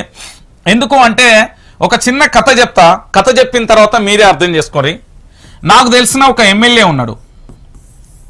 అట్లా తెలంగాణలో 119 మంది ఎమ్మెల్యేలు తెలుసు. నాకు తెలిసిన ఒక ఎంపీ ఉన్నాడు. అట్లా తెలంగాణ ప్రాంతానికి సంబంధించిన మొత్తం 17 స్థానాలని. నాకు తెలిసిన ఓ రాజ్యసభ సభ్యులు ఉన్నారు. మీకు చెప్తున్నా, ఉదాహరణ చెప్తున్నా. అయితే నేను కళ్ళ ముందు చూసిన ఒక ఎమ్మెల్యేను ఒక ఇంటర్వ్యూ చేసినప్పుడు గతంలో చెప్తా. ఎమ్మెల్యే అండి, కార్యకర్తలు అందరూ వచ్చిళ్ళు, షాల్వా కప్పిళ్ళు, బొకే ఇచ్చిళ్ళు. వెంటనే పక్కనున్న గన్మెన్ షాల్వా తీసుకున్నాడు, బొకే తీసుకున్నాడు, అయిపోయింది. తర్వాత పూర్తి స్థాయిలో ఫోటో దిగిళ్ళు వెళ్ళిపోయారు. వాళ్ళ పర్సనల్ పిఏ అంటే ప్రభుత్వ పిఏ కాకుండా ఇంకా అన్అఫీషియల్గా ఓ ఫోటోగ్రాఫర్ ఉన్న వాళ్ళు పర్సనల్గా పెట్టుకుంటారు.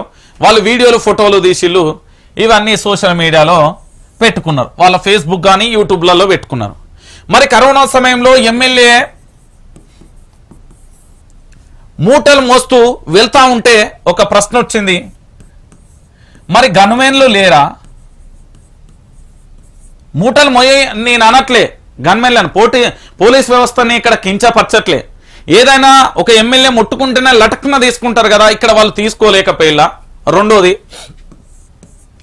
వాళ్ళ ప్రభుత్వ పిఏలు ఉంటారు, పర్సనల్ పిఏలు ఉంటారు, వాళ్ళ మూటలు మొయ్యలేకపోయిలా. వాళ్ళ డ్రైవర్లు ఉంటారు, లేకపోతే వ్యక్తిగత సహాయకులు ఉంటారు, వాళ్ళు ముట్టుకోలేకపోయిలా ఆ మూటలు. లేకపోతే పార్టీ కార్యకర్తలకు సంబంధించి ఒక్కరైనా ఉంటారు, వాళ్ళు ముట్టుకోలేకపోయిలా. ఈ రోజులలో ఒక ఎమ్మెల్యేకు షాల్వా బొకే గప్తని వెనుకనున్న గన్మెన్లు లటుకుమని తీసుకుంటూ పక్కన పడేస్తున్న పరిస్థితి కనబడుతుంది. అలా మంత్రులు కానీ ఎమ్మెల్యేలకు సంబంధించి గతంలో మనం రియల్ గా చూసిన న్యూస్, ఇది వాస్తవమైన న్యూస్, ఇప్పటికే న్యూస్తాం ఎక్కడనైనా చర్చకు సిద్ధం. మరి అలాంటప్పుడు కరోనా సమయంలో ఎమ్మెల్యే గారికి సంబంధించి సీతక్కాన్ని మూటలు మోస్తా ఉంటే వాళ్ళకి సంబంధించిన వ్యక్తిగత సహాయకులు కానీ డ్రైవర్లు కానీ లేకపోతే ఆ గ్రామానికి సంబంధించిన వాళ్ళు ఇతరత్ర ఎవరు ఆ మూటలు మొయ్యలేదా? మరి తస్లీమాకు సంబంధించి సీతక్కకు సంబంధించి సంబంధం ఏంటి? ఒక ఆఫీసర్ కరోనా సమయంలో ఏ విధంగా బయటకు వచ్చిలు? ఇది చాలా ఏంది అంటే తవ్వుతున్న కొద్ది బయటపడుతున్న ఒక ఏంది అంటే KGF సినిమాల తలపిస్తుంది. అన్ని ఆధారాలతోని అన్ని సాక్ష్యాలతోని త్వరలో మీ ముందు ఉంచబోతున్నా. ములుగు జిల్లాలో ఏం జరిగింది అనే విషయానికి సంబంధించి మొత్తం డంప్ అంతా రెడీ చేసిన ఆ ములుగు జిల్లాకు సంబంధించి ఎన్నికలకు ముందు ఎన్నికల తర్వాత ప్రస్తుతానికి సంబంధించి దాదాపుగా 20 మంది వాస్తవ కోణాలను తీసుకురావడానికి బయలుదేరేలు YRTV నుంచి నేను బయట పెడతా. పూర్తి స్థాయిలో కూడా వాస్తవ కోణాలు చెప్పాలి. ఎందుకు అంటే మేడారం సమ్మక్క సారలమ్మ జాతర అంటే నా ఫేవరెట్ పండుగ, అది నాకు ఇష్టమైన పండుగ. ఆ పండుగను మీరు నిర్లక్ష్యం చేస్తారంటే మేము ఊకోం, నేను చెప్తున్నా కదా. రైట్, ఇక దానితో పాటుగా మరో అంశాన్ని కూడా చూడొచ్చు. రేషన్ కార్డులు కొత్త షురు ఏంది, రేషన్ కార్డుల కోత షురు అంటూ కూడా చూడొచ్చు. ఏంటంటే కొత్త రేషన్ కార్డులు ఇస్తారేమో నేను అనుకున్నా. మెడ్చల్ జిల్లాలో 95,000కు పైగా కార్ల రద్దు, ఇక కోత స్టార్ట్ చేసిలా. సోషల్ మీడియాలో వైరల్ గా మారిన వార్త. ఇదే సమయంలో మంత్రి శ్రీధర్ బాబు ఆసక్తికర వ్యాఖ్యలు. రేషన్ కార్డులు తలసరి ఆదాయానికి లింక్ పెట్టి కామెంట్స్. కార్డులలో భారీగా కోత పెట్టబోతున్నట్లుగా మంత్రి మాటలు. రేషన్ కార్డుల దరఖాస్తు వార్తతో జనంలోకి ఆందోళన. కొత్త కార్డుల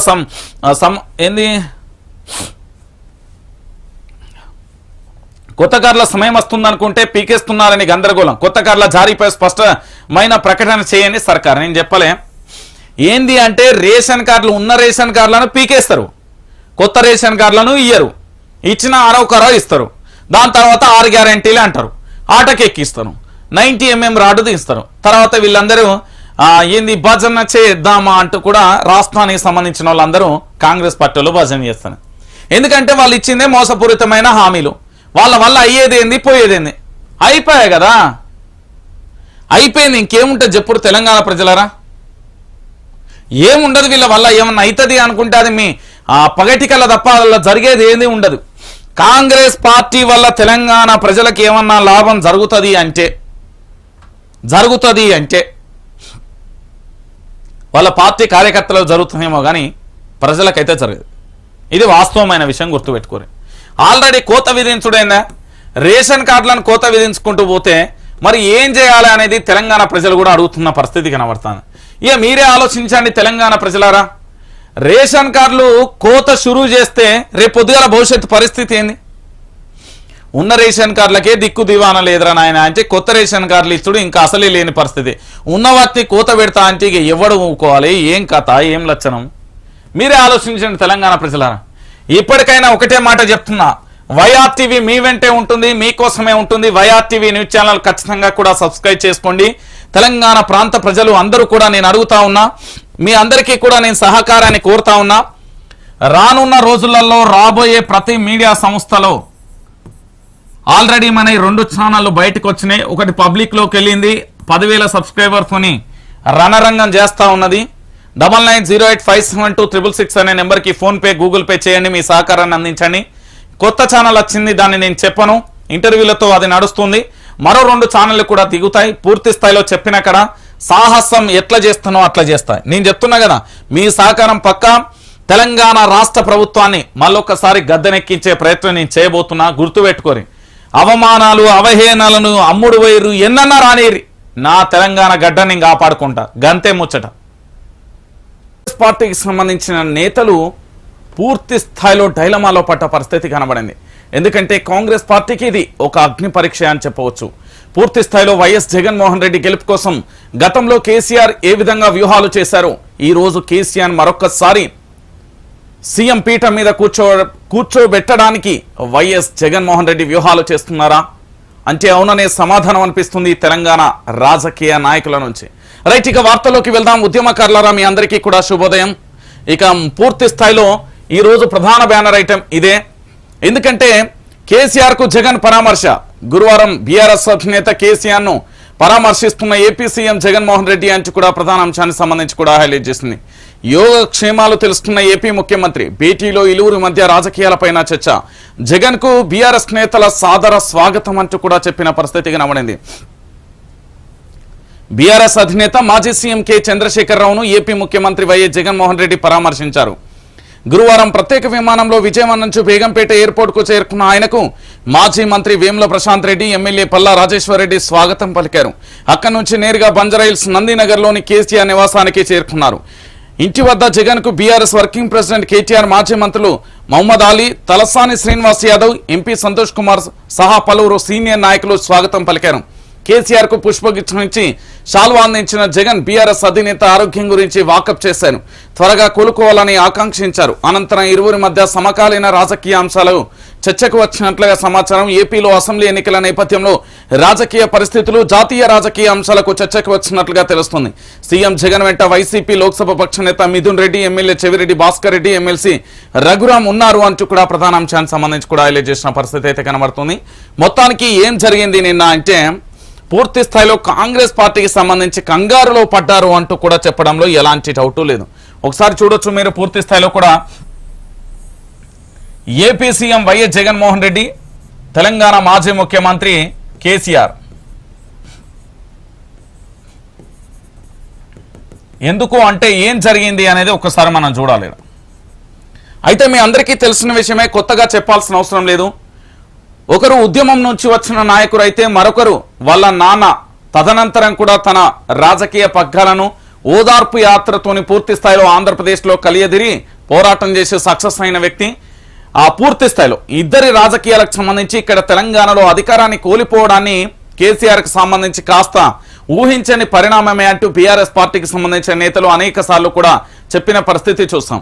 అయితే ఏపీ సీఎం జగన్మోహన్ రెడ్డి ఆంధ్రప్రదేశ్లో ఈసారి గట్టెక్కాలంటే పూర్తి స్థాయిలో కూడా సీట్ల మార్పిడి అనేది కూడా కొనసాగుతున్న పరిస్థితి మీ అందరికీ తెలిసిన విషయమే.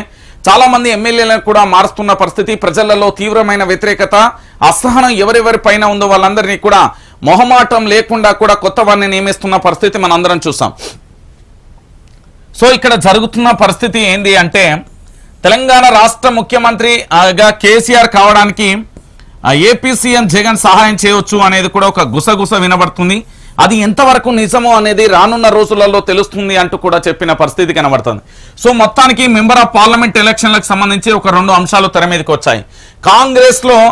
కాంగ్రెస్ అంటే కేంద్రంలో పూర్తి స్థాయిలో కాంగ్రెస్ అధికారంలోకి వస్తే ఎలా ఉంటుంది, అధికారానికి సంబంధించి వస్తే ఏం చేద్దాం, లేదా బీజేపీ అధికారంలోకి వస్తే ఎలా ఉండబోతుంది, లేదా ఇతరులు అంటే కూటమికి సంబంధించి ఏదైనా మ్యాజిక్ ఫిగర్ తక్కువ పడితే ఏ విధంగా మనం వ్యవహరించవచ్చు అనే మూడు అంశాలు ప్రధానంగా కూడా చర్చ మీదకి వచ్చినట్లుగా తెలుస్తుంది.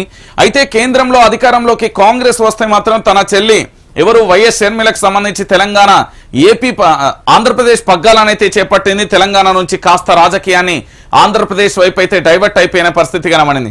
సో ఆంధ్రప్రదేశ్లో ఈసారి పూర్తి స్థాయిలో కూడా వైఎస్ జగన్మోహన్ రెడ్డి, చంద్రబాబుకు మధ్య తారాస్థాయికి చేరే అవకాశం ఉంటుంది. ఓ పక్కన జనసేన టీడీపీకి మద్దతు ఇస్తే మరోలా ఉండే అవకాశాలు ఉంటాయంటూ కూడా రాజకీయ విశ్లేషకులు అయితే చెప్తున్న పరిస్థితి కనబడుతుంది.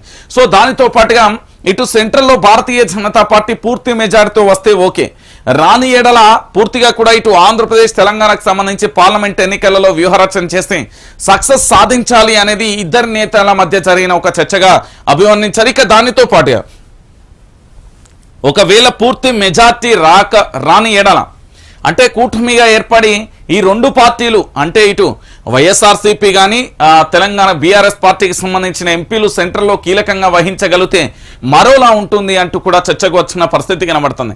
అయితే దీంట్లో ప్రధానంగా ఏపీ సీఎం జగన్మోహన్ రెడ్డి నిన్న రాకతోని కాస్త కాంగ్రెస్ పార్టీలో కంగారు పుట్టింది అని చెప్పడంలో ఎలాంటి డౌట్ లేదు. ఎందుకంటే వైఎస్ జగన్ కు సంబంధించి మీ అందరికీ తెలిసిన విషయమే, తెలంగాణలో చాలా మంది నేతలు కూడా జగన్ కు గౌరవిస్తారు. చాలా మంది నేతలు జగన్ తో వ్యాపార లావాదేవీలలో కాంట్రాక్టులు కూడా చేస్తున్న పరిస్థితి కనబడింది. ఓ మంత్రికి సంబంధించి ఏకంగా కూడా ఆ మంత్రి దగ్గర దాదాపుగా 18 మంది ఎమ్మెల్యేలు ఉన్నట్లుగా సమాచారం, ఆయనతో కలుపుకొని మొత్తం 19 అంటే సుమారుగా 20 మంది ఉన్నట్లుగా సమాచారం అయితే అందుతుంది. ఆ మంత్రికి సంబంధించి రేవంత్ రెడ్డి పూర్తి స్థాయిలో కూడా తనకు ఏ విధంగా అంటే ఒక ప్రాధాన్యతనైతే ఇస్తున్నారు. తరచూ కూడా తనకి ఏం కావాలి అంటూ కూడా అన్ని రకాలుగా కూడా సమకూర్చే పనిలో ఉన్నారు అంటూ కూడా తెలంగాణ ప్రజలైతే చెవులు కొరుకుంటున్న పరిస్థితి కనబడుతుంది. సో ఇలాంటి పరిస్థితులలో ఆంధ్రప్రదేశ్ రాజకీయాలతో పాటుగా తెలంగాణ రాజకీయాలు పార్లమెంట్ ఎన్నికల తర్వాత పూర్తి స్థాయిలో మారబోతాయా, పార్లమెంట్ ఎన్నికల తర్వాత ఎలా ఉండబోతాయి అనేది కూడా మనం అయితే వేచి చూడాలి. ఇక దానికి తోడు తెలంగాణ రాష్ట్ర రాజకీయాలకు సంబంధించి చాలా క్లారిటీగా కూడా గుర్తుపెట్టుకొని ఏంది అంటే జగన్మోహన్ రెడ్డికి సహాయం చేసినప్పుడు మళ్ళీ ఈసారి కేసీఆర్కు సంబంధించి తన అనుచర భేటీ కానీ గతంలో కూడా గెలిచిన తర్వాత కూడా అంటే కాంగ్రెస్ పార్టీ గెలిచి 64 స్థానాలలో ఒక స్పష్టమైన ఆధిక్యాన్ని కొనసాగించిన తర్వాత కూడా 39 స్థానాలలో ఉన్నప్పుడు కూడా ఇటు హరీష్ రావు కానీ లేకపోతే కేటీఆర్ కానీ పూర్తి స్థాయిలో కూడా చేద్దామా అంటే లేదు అంటూ ఒక రాజకీయ హూందాతనాన్ని ప్రదర్శించిండు కేసీఆర్. అలాంటి చిల్లర మనలార పనులు మనం చేయొద్దు, ప్రజలకు వాళ్ళకి స్పష్టమైన మెజార్టీ ఇచ్చిను కాబట్టి ఖచ్చితంగా కూడా ప్రభుత్వానికి మనం సపోర్ట్ చేయాలి, సపోర్ట్ చేస్తూనే ఉంటామంటూ కూడా కేసీఆర్ ఆదేశాలతోని పూర్తిగా కూడా అందరూ కూడా వెనకడుగు వేస్తున్న పరిస్థితి కనబడింది. సో పూర్తి స్థాయిలో కూడా ఇద్దరు సీఎం, ఒకరు మాజీ సీఎం మరొకరు సీఎంలకు సంబంధించి భేటీ అనేది ఇక్కడ ఆ కేసీఆర్ పరామర్శించడంతో పాటుగా రాజకీయ పరిస్థితుల మీద కూడా బాడీ వేడిగా ఆ చర్చ జరిగినట్లుగా తెలుస్తుంది. పూర్తిగా ఇటు ఆంధ్రప్రదేశ్ కు సంబంధించి మరొకసారి గట్టెక్కడానికి వ్యూహాలు ప్రతి వ్యూహాలతో పాటు ఇటు తెలంగాణలో కేసీఆర్ మళ్ళొక్కసారి రావాలి అంటే పార్లమెంట్ ఎలక్షన్ల వరకు వేచి చూడాలి అనే ఒక ధోరణి అయితే కొనసాగుతుంది. ఇక కాంగ్రెస్ పార్టీ అనేది సముద్రం మీ అందరికీ తెలిసిన విషయమే. ఆ సముద్రంలో ఎప్పుడైనా కల్లోల రావచ్చు, ఎప్పుడైనా సునామీ రావచ్చు, ఎప్పుడు ఏదైనా జరగవచ్చు. ఎందుకంటే పూర్తి స్థాయిలో నిన్న ఢిల్లీలో జరిగిన భేటీలో కూడా చాలా కీలక అంశాలు కూడా రావడం జరిగింది. రేవంత్ రెడ్డి మీద అటు కోమటిరెడ్డి వెంకటరెడ్డి ముందు అతిపెద్ద సవాలే ఉంచిన పరిస్థితిగా కనబడుతుందట.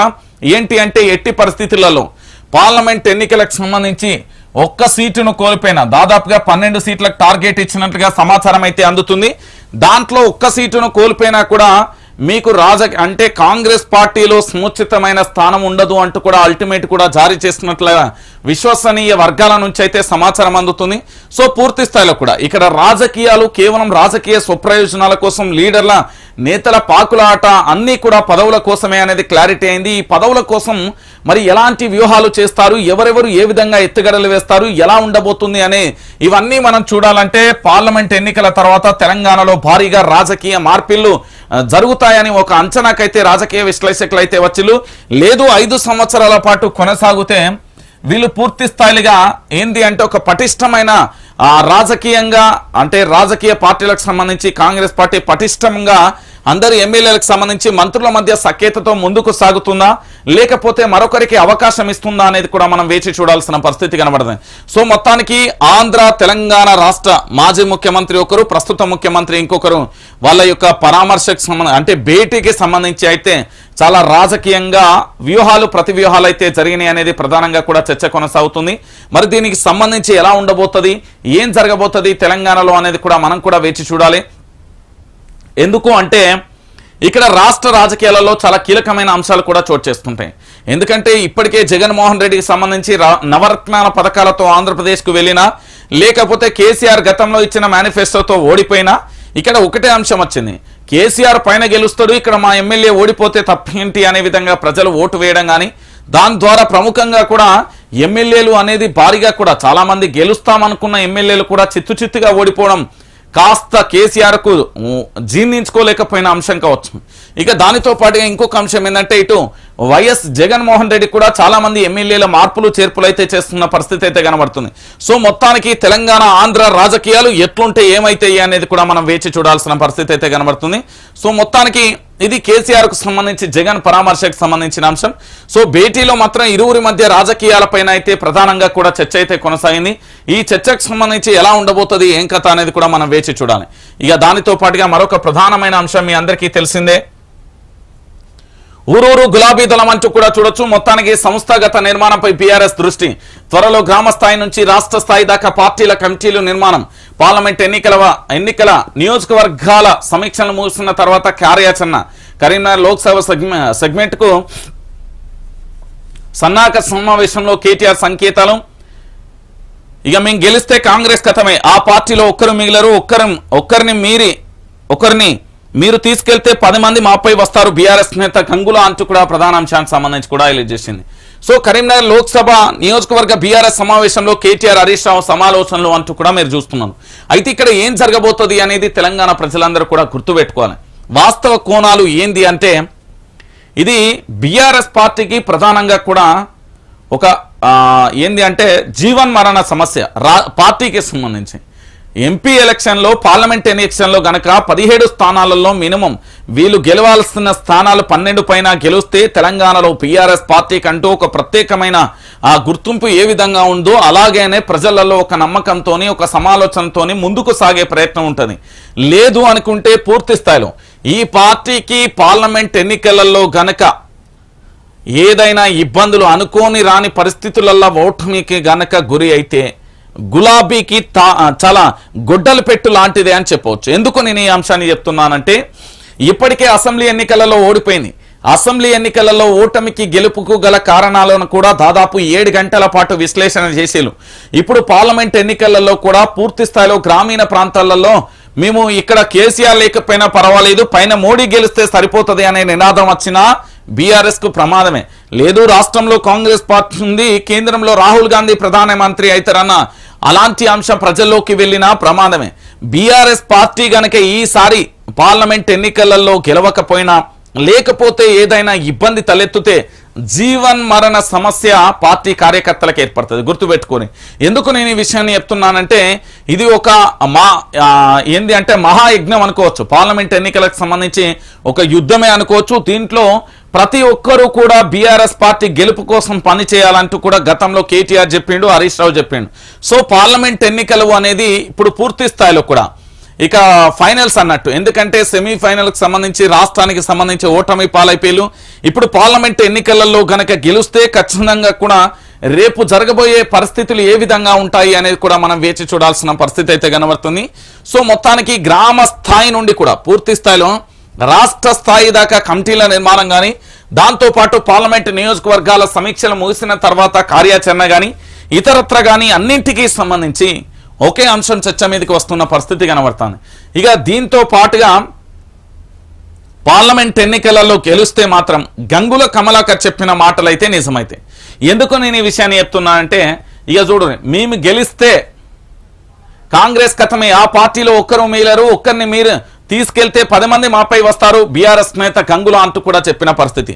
పార్లమెంట్ ఎన్నికలలో పూర్తి స్థాయిలో గనక వీళ్ళు గనక ఫోకస్ పెట్టి అన్ని స్థానాలలో కనుక బీఆర్ఎస్ఏ గెలిస్తే మళ్ళొక్కసారి రాష్ట్రంలో ముఖ్యమంత్రి కేసీఆర్ అయినా కూడా ఆశ్చర్యం లేదు అంటూ కూడా ప్రముఖులు చెప్తున్న పరిస్థితి అయితే కనబడుతుంది. మరి నిజంగా అలాంటి పరిస్థితి చోటు చేసుకుంటుందా లేదా అనేది కూడా మనం వేచి చూడాల్సిన పరిస్థితి కనబడుతుంది. ఎందుకు నేను ఈ విషయాన్ని చెప్తున్నానంటే ఊరూరు గులాబీ దళం ఏంది అంటే మన పూర్తి స్థాయిలో నిన్న కేటీఆర్ కూడా చెప్పిండు, బలం దళం గలం పూర్తి స్థాయిలో పార్లమెంట్లో ఉండాలి. పార్లమెంట్లో లేకపోతే మాత్రం మనం చాలా ఊహించిన పరిణామాలు అయితే ఎదుర్కోవాల్సి వస్తుంది అంటూ కూడా చెప్పిన పరిస్థితి. మీరు ఒకసారి ఆలోచించండి, భారతీయ జనతా పార్టీకి సంబంధించిన కేంద్ర మంత్రి కిషన్ రెడ్డిగా తెలంగాణకు ప్రాతినిధ్యం వహించిన లేకపోతే కాంగ్రెస్ పార్టీకి సంబంధించిన మరెవరు నేతలు అయినా కూడా పెద్దగా మనం ఆశించిన స్థాయిలో ఫలితాలు వస్తాయనుకోవడం కాస్త క్వశ్చన్ మార్కే. కానీ బీఆర్ఎస్ పార్టీకి సంబంధించి పూర్తి స్థాయిలో పార్లమెంట్ ఎన్నికల్లో ఎట్టి పరిస్థితులలో కూడా అందరూ నేతలను గనక వీళ్ళు గెలిపించుకుంటే అక్కడ మనం పోరాటం చేయగలిగి మన నిధులను మనం తెచ్చుకోగలుగుతాం, ఇక్కడ పోరాటం చేసి మన నిధులను మనం తెచ్చుకోగలుగుతాం. ఒకవేళ బీజేపీ ప్రభుత్వానికి గనక సంకీర్ణమైన ప్రభుత్వం వచ్చినప్పుడు మన అవసరం అనేది ఉంటే మన ప్రతిపాదనలు ముందు పెట్టి ఖచ్చితంగా కూడా మన తెలంగాణ అభివృద్ధికి తోడ్పడుతుంది అనే విషయాన్ని కూడా గుర్తుపెట్టుకోరు. సో గులాబీ దళానికి సంబంధించి ప్రతి ఒక్కరికి కూడా వాళ్ళ కార్యకర్తలకు ఒకటే దిశానిర్దేశం. మీరు గనక ఈసారి పార్లమెంట్ ఎన్నికలలో కాస్త నిర్లక్ష్యంగా ఉన్నారు అంటే ఆదమర్చి నిద్రపోతే అంతే సంగతి. ఇక భవిష్యత్తులో ఊహించని పరిణామాలను మీరందరూ కూడా ఎదుర్కోవాల్సిన పరిస్థితి ఏర్పడుతుంది. ఏం జరుగుతుంది ఏం కథ అనే ఏంది ప్రశ్నకు కూడా సమాధానం దొరకదు. ఇక మీ ఇష్టం, గులాబీ బాస్ అధినేతకు మీరు గిఫ్ట్ ఇస్తారా లేకపోతే కేటీఆర్ కు హరీష్ రావుకు బహుమతి ఇస్తారా, ఏం చేస్తారు అనేది మీ ఇష్టం. గులాబీ దళపతికి సంబంధించి పార్లమెంట్ ఎన్నికలలో తెలంగాణ ప్రజలకి ఇప్పుడిప్పుడే 420 హామీలన్నీ కూడా పూర్తి స్థాయిలో మోసపూరిత హామీలు కానీ ఇప్పటికే మేము పూర్తి స్థాయిలో ఏంది కాంగ్రెస్ ప్రభుత్వం మార్పు అంటూ తెచ్చుకొని మేము అనేక రకాలుగా నష్టపోతున్నాం అనుకున్న ప్రతి ఒక్కరు కూడా మరి పార్లమెంట్ ఎన్నికలలో గులాబీ దళాన్ని గెలిపిస్తే పరిస్థితులు మారతాయంటూ కూడా రాజకీయ విశ్లేషకులు ఒక అంచనాకైతే వచ్చిన పరిస్థితి అయితే కనబడుతుంది. ఇక ఏం జరుగుతుంది ఏం కథ అనేది కూడా మనం కూడా వేచి చూద్దాం.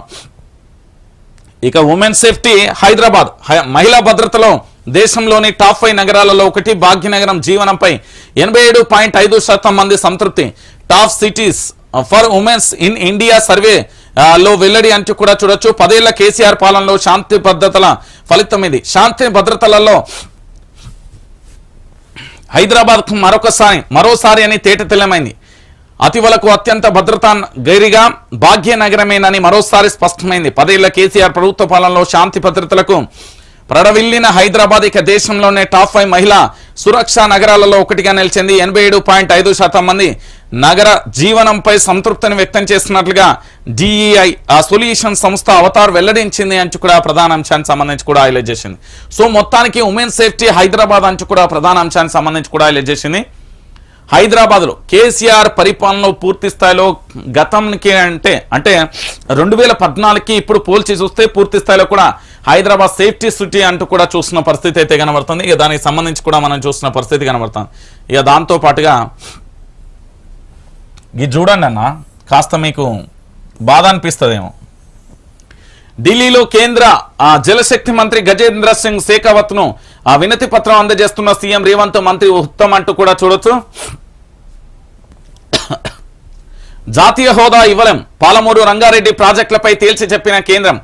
కానీ ఇతరత్ర 60% నిధులు ఇస్తాం. సీఎం రేవంత్ రెడ్డికి స్పష్టం చేసిన కేంద్రం. అదనంగా ఐపీఎస్లను కేటాయించండి, విభజన సమస్యలను పరిష్కరించండి, హైదరాబాద్ మెట్రో 2వ దశకు సవరించిన ప్రతిపాదనలు ఆమోదించండి.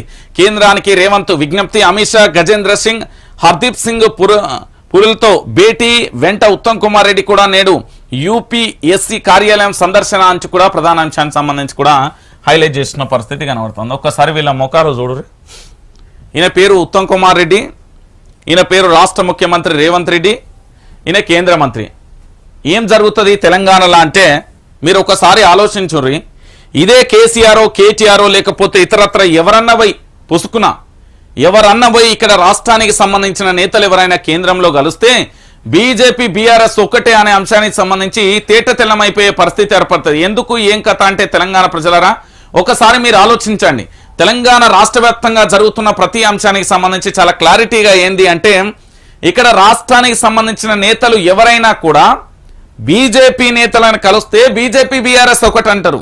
ఈ రోజు కాంగ్రెస్ పార్టీకి సంబంధించిన రాష్ట్ర ముఖ్యమంత్రి అదేవిధంగా మంత్రి మరి కేంద్ర మంత్రులను కలిస్తే వీళ్ళని ఏమనాలి అని వీళ్ళు కలుస్తేనేమో అభివృద్ధి అట, బీఆర్ఎస్ పార్టీకి సంబంధించిన నేతలు కలిస్తేనేమో బీజేపీ బీఆర్ఎస్ ఒకటట. ఇది ఎక్కడి నినాదం? ఇప్పటికైనా అర్థం తెచ్చుకొని సోయి తెచ్చుకోరి. ఎవరైనా రాష్ట్ర ముఖ్యమంత్రిగా మంత్రులుగా వ్యవహరించినప్పుడు కేంద్రంతో సఖ్యతతో ఉండి కేంద్ర మంత్రులతో కనుక మనం కలిస్తే ఖచ్చితంగా కూడా రాష్ట్రానికి రావాల్సిన అభివృద్ధులు కానీ రాష్ట్రానికి రావాల్సిన ఇతరత్ర పనులు కానీ అన్నీ కూడా నెరవేరుతాయనే ఒక సోయిని తెచ్చుకోమని తెలంగాణ సమాజం అడుగుతున్నది.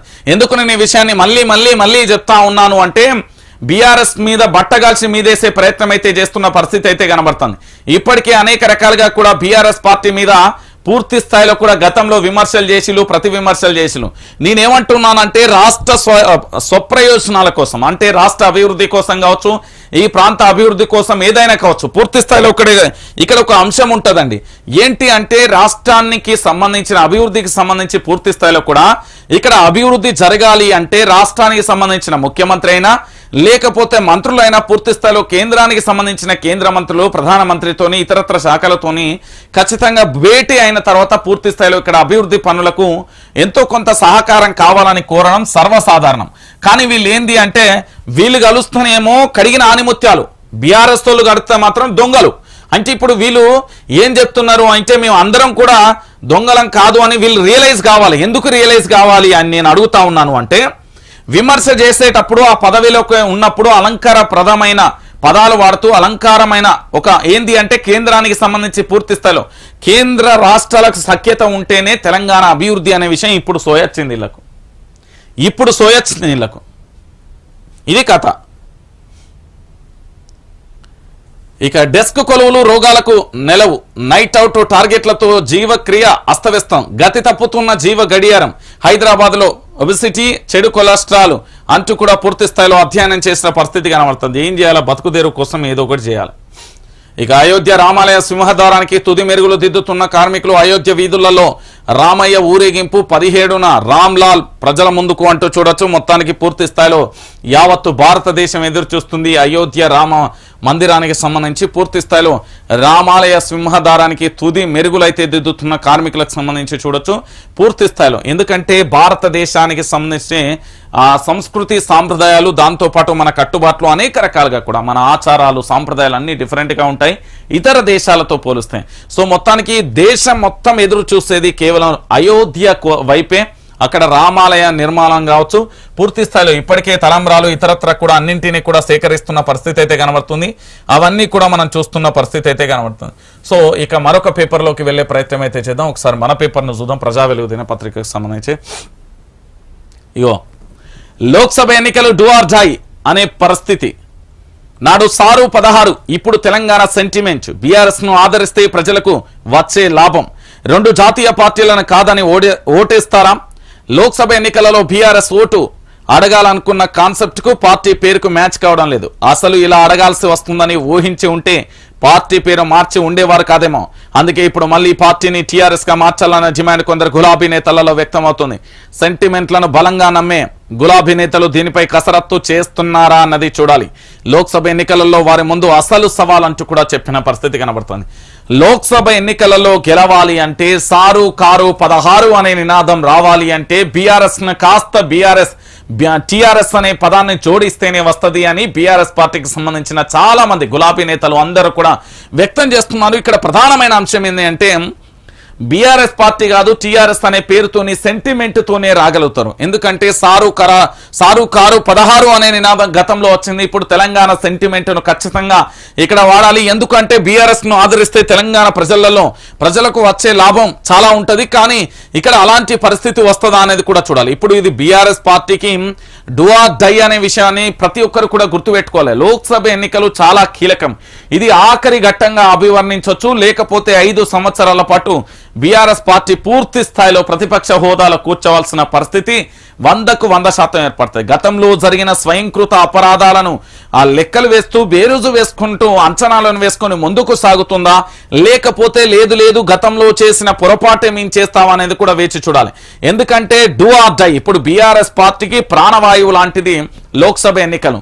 అక్కడ గనక పూర్తి స్థాయిలో సారు కారు 16 అనే నినాదం ఖచ్చితంగా కనుక గెలుస్తే ఏంది అంటే ఊహించని తీరులో తెలంగాణలో బీఆర్ఎస్ పార్టీకి మళ్ళొక్కసారి ఆయువు పోసినట్లయితుంది.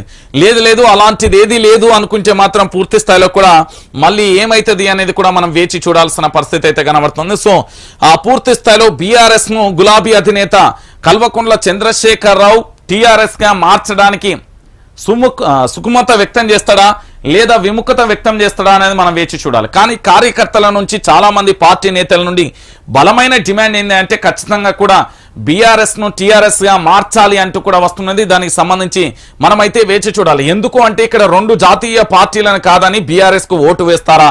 సారు కారు 16 అనే నినాదం మళ్ళొక్కసారి తెలంగాణలో వర్కౌట్ అవుతుందా, లేకపోతే తెలంగాణ సెంటిమెంట్ తో ఏం జరగబోతుంది అనేది కూడా మనం వేచి చూడాలి. ఇక కాంగ్రెస్ లో చేరిన వైఎస్ షర్మిల రాహుల్ సమక్షంలో కండువా కప్పిన ఖర్గే. కాంగ్రెస్ అతిపెద్ద సెక్యులర్ పార్టీ అన్న షర్మిల పార్టీ ఆదేశిస్తే అండమాన్ వెళ్లామన్నా వెళ్తా, తండ్రి వైఎస్ అడుగుజాడలలో నడుస్తానని ప్రకటన. రాహుల్ ను ప్రధానిగా చూడాలన్నదే కోరిక అంటూ కూడా చెప్పిన పరిస్థితి. పో అండమాన్ దీవులకే పో, లేకపోతే ఇంకెక్కడికన్నా పో, ఏడికన్నా పో, అయిపోయింది. తెలంగాణలో ఏంది అంటే ఇక్కడికి వస్తే పూర్తి స్థాయిలో అధికారంలోకి రావడానికి కాస్త ఇబ్బంది అయిపోతుంది. ఆంధ్ర తెలంగాణ అనే పంచాయతీ మొదలైతే మళ్ళొక్కసారి ఇబ్బందికర పరిస్థితులు వస్తాయి. కాబట్టి అలాంటిది ఏది రాకుండా చాలా జాగ్రత్తగా ఏపీకి సంబంధించి డైవర్ట్ చేసే ప్రయత్నం అయితే చేసి ఇప్పటికైనా గుర్తుపెట్టుకోరు. ఆంధ్ర పెత్తందారి వ్యవస్థకు సంబంధించి ఎవరు ఏంది, ఎక్కడ పుట్టిల్లి, ఎక్కడ విరిగిన అబిడ్సులనే చదువుకున్న, అబిడ్సులనే పుచ్చిన, అబిడ్సులనే విరిగిన అనే ముచ్చట కాదు. ఎప్పుడైనా వాళ్ళది ఆంధ్రప్రదేశ్ అనేది గుర్తుపెట్టుకోరు. ఇప్పటికైనా అర్థం చేసుకోరు. ఆంధ్ర పెత్తందారి వ్యవస్థను కనుక ప్రోత్సహిస్తే రేపు భవిష్యత్తులో మనకు తీవ్రమైన పరిణామాలు ఎదుర్కోవాల్సి వస్తుంది. అది గుర్తుపెట్టుకొని ఇక రాహుల్ పాదయాత్ర పేరులో స్వల్ప మార్పు, భారత్ జోడో న్యాయయాత్రగా నామకరణ చేసిర్రు అంటూ కూడా మరో అంశానికి సంబంధించి కూడా హైలైట్ చేసిన పరిస్థితి అయితే కనబడుతుంది. సో మొత్తానికి దానికి ఎందుకు చేసిర్రు ఏం కథ అనేది ఇక చూడుర్రి మీరే. ఇక అద్దె బస్సుల యాజమాన్యాలతో చర్చలు సఫలం. నేటి నుంచి యథావిధిగా బస్సులు సమస్యల పరిష్కారానికి కమిటీ వేస్తాం. ఆర్టీసీ ఎండి సజ్జనార్ వెల్లడి అంటూ కూడా చెప్పిన పరిస్థితి. తెలంగాణలో అసమ్మతి సెగలు మొదలవుతున్నాయి. తెలంగాణలో ఎటు చూసినా కూడా ఓ పక్కన ఆటో డ్రైవర్ల తలకాయ నొప్పి, ఇంకో పక్కన అద్దె బస్సులకు సంబంధించి తలనొప్పి కొనసాగుతున్న పరిస్థితి. మహా అంటే ఇంకొక 46 రోజులలో మేడారం సమ్మక్క సారలమ్మ జాతర కూడా ఉన్న పరిస్థితి కనబడుతుంది. సో ఇలాంటి పరిస్థితులలో ఇక అద్దె బస్సులతోనే సఫలం కాకపోతే లేకపోతే ఘోరమైన పరిస్థితులు ఉంటాయి. దానికి సంబంధించిన అంశాన్ని కూడా మనం చూస్తాం. ఇక ఎట్టకేలకు కానిస్టేబుల్ ఉద్యోగాల భర్తీ. హైకోర్టు ఉత్తర్వులతో తొలగిన అడ్డంకి. ఉద్యోగాల భర్తీకి ఆదేశాలతో అభ్యర్థులలో ఆనందం అంటూ కూడా ప్రధాన అంశానికి సంబంధించి కూడా హైలైట్ చేసిన పరిస్థితి అయితే కొనసాగుతుంది. దానికి సంబంధించి కూడా మనం చూస్తున్నాం. దానికి సంబంధించిన అంశాన్ని కూడా చూడొచ్చు. ఇదే అమిత్ షాతోని కనుక మనోళ్ళు కలిస్తే అబ్బాబ్బా ఎంత రాద్ధాంతం చేసి బీఆర్ఎస్ పార్టీ వాళ్ళు కలిస్తే బీఆర్ఎస్ బీజేపీ ఒకటే, మరి రేవంత్ రెడ్డి కూడా ఒకటి ఆర్ఎస్ఎస్ మూలాలు ఉన్న వ్యక్తినే అని బీఆర్ఎస్ వాళ్ళు కూడా ప్రచారం చేస్తున్నారు. మరి ఒక పదవిలో ఉన్నప్పుడు ఎవరైనా పోతారు. అభయస్తం దరఖాస్తుల పేరుతో టైం పాస్. కాళేశ్వరంలో బీజేపీ వాటా నిరూపించాలి. సిబిఐ విచారణకు ఎందుకు కోరడం లేదు. రాహుల్ కు ప్రధాని ఛాన్స్ లేదన్న కిషన్ రెడ్డి అంటూ కూడా ప్రధాన అంశానికి సంబంధించి కూడా హైలైట్ చేసింది. అన్న ఏ చెప్పినా చెప్పకపోయినా మాత్రం ఒకటైతే వాస్తవం అయితే చెప్పిండు. అభయస్తం దరఖాస్తుల పేరుతో మాత్రం మస్తు టైం పాస్ చేస్తున్నది కాంగ్రెస్ పార్టీ. బీభత్సమైన టైం పాస్ చేస్తున్నది. నేను చెప్తున్నా కదా, ఎండాకాలం వస్తే చెట్ల కింద ముచ్చట్లు పెట్టినట్టు, స్కూళ్ళు కాలేజీలో హాలిడేస్ వస్తే క్రికెట్ గ్రౌండ్లో ముచ్చట్లు పెట్టినట్టు బరాబరి అలాంటి పరిస్థితి ఏర్పడ్డది. చూడు మస్తు టైంపాస్ చేస్తున్నది. ఇక పెట్టుబడులు పెడతామంటే విమర్శల, దీని గురించి చెప్తా తర్వాత ఉన్నది.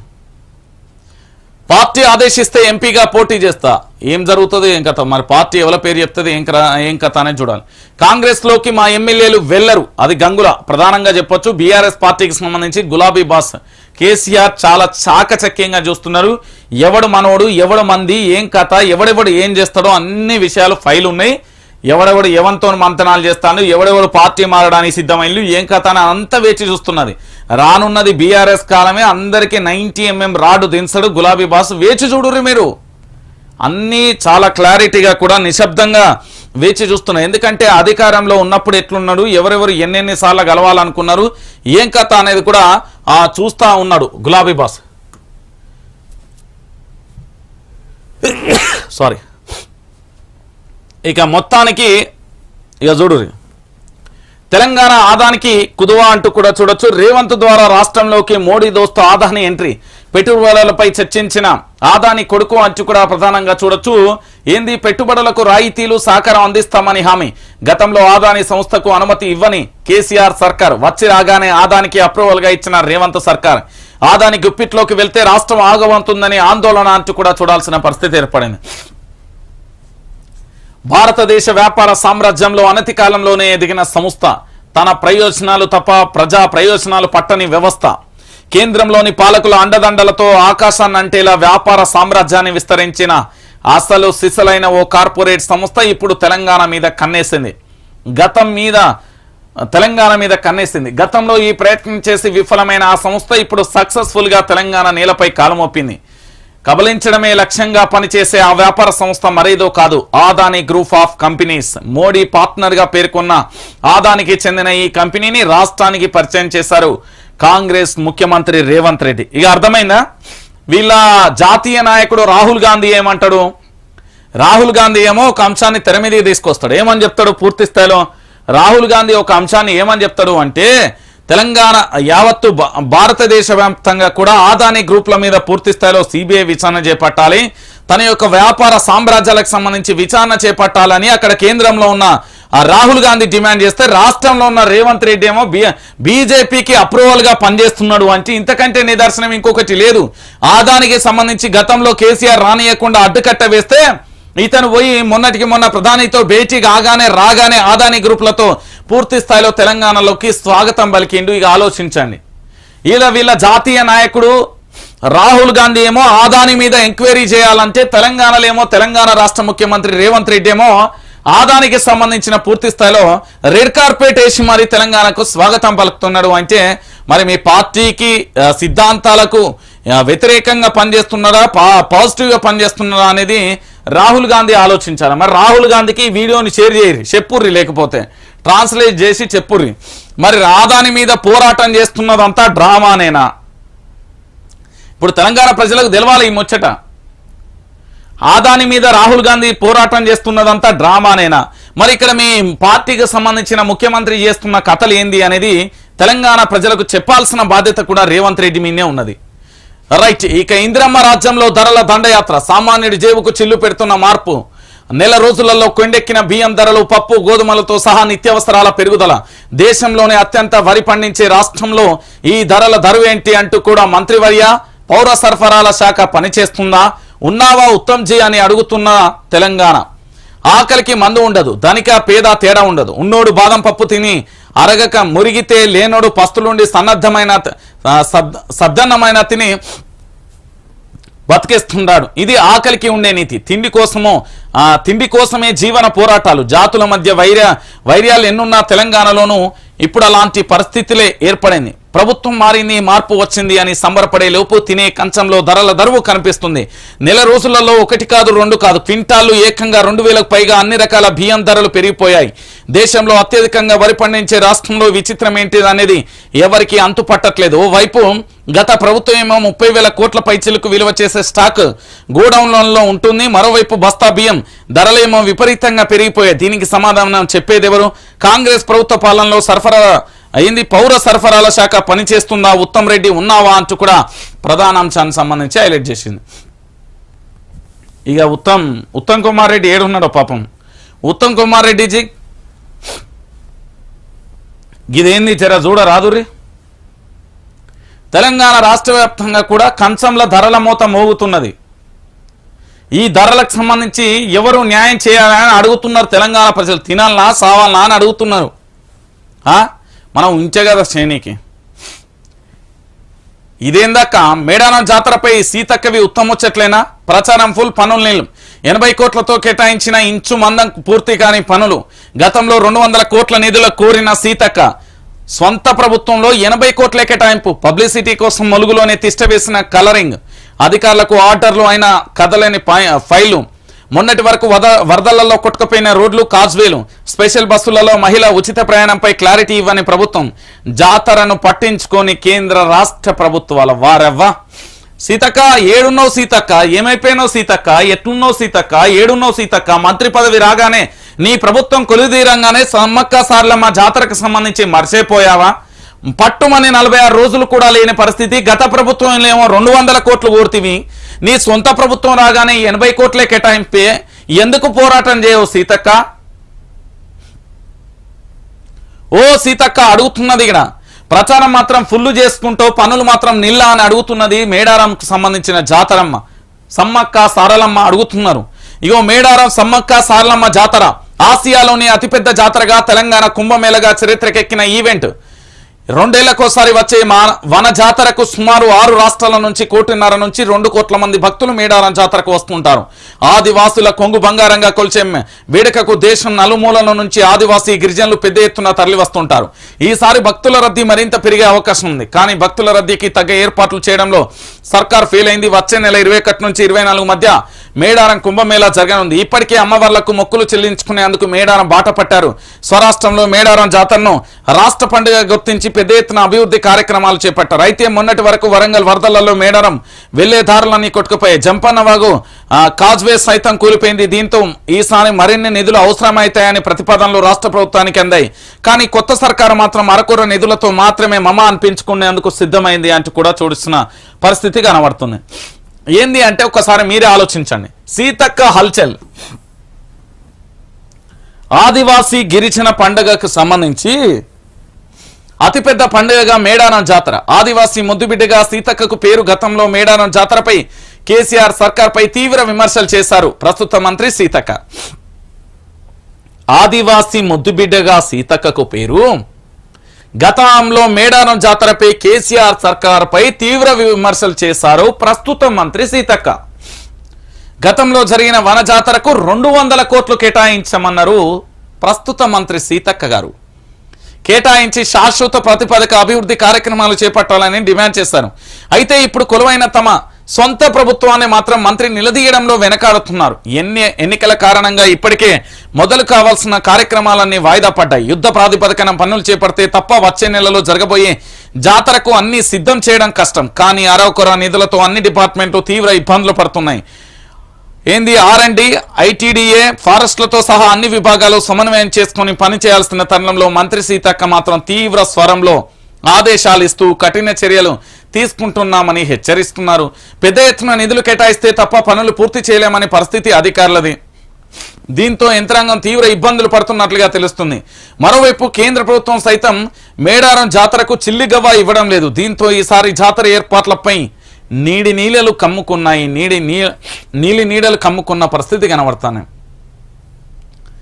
సీతక్క ములుగు జిల్లాకు సంబంధించి అంటే పూర్తి స్థాయిలో ఒక పేరు ఉందండి. ఇక్కడ చూడురి, ఆదివాసీ బిడ్డగా సీతక్కకు మంచి పేరున్నది. కరోనా సమయంలో వారు చాలా అద్భుతమైన సేవలు చేశారని యావత్తు తెలంగాణ సోషల్ మీడియా కూడా కోడైగోసింది. ఇది మీ అందరికీ తెలిసిన విషయమే. ఏ విధంగా అనంటే నాకు ఒక చిన్న మిత్రుడు ఒక సందేశాన్ని పంపించాడు. గతంలో కూడా నేను ఈ విషయాన్ని కూడా సీతక్క సహాయం చేయొచ్చు, నేను కాదు అనట్లేదు. కానీ ఆ విమర్శకు సీతక్క నుంచి ఇప్పటి వరకు కూడా సమాధానం రాలేదు. బీఆర్ఎస్ పార్టీకి సంబంధించి మరి సొంత ప్రభుత్వం ఏర్పడింది. సొంత ప్రభుత్వం అంటే ఆల్మోస్ట్ రేవంత్ రెడ్డి, రాష్ట్ర ముఖ్యమంత్రిగా ఉన్న రేవంత్ రెడ్డి ఒకే తల్లి కడుపులో పుట్టకపోయినా కూడా సొంత అన్నగా భావిస్తున్నది సీతక్క. ఇది యావత్తు తెలంగాణ ప్రజలు, కాంగ్రెస్ పార్టీ ప్రతి కార్యకర్తకు కూడా తెలుసు. మరి అన్నాని కొంగు జాస్తే వాళ్ళ వనజాతరకు ఒక్క 200 కోట్లు ఇయ్యలేడా అన్న? 200 కోట్ల రూపాయలు ఇయ్యలేకపోయిండా మీ అన్న? ప్రతిసారి రాఖీ పండుగ కట్టినప్పుడు అడుగుతావు కదా, ఈసారి అడుగు అన్న. మా ములుగు జిల్లాకు సంబంధించి 200 కోట్లు కాదన్న, ఆడబిడ్డ ఖర్చు కింద 1000 కోట్లు ఖర్చు పెట్టు. మా ములుగు జిల్లా ఆదివాసీ ప్రాంతాన్ని అభివృద్ధి చేయమని సీతక్కను అడగమని నేను చెప్తున్నా. తెలంగాణ ప్రజలు నన్ను అడిగిలు.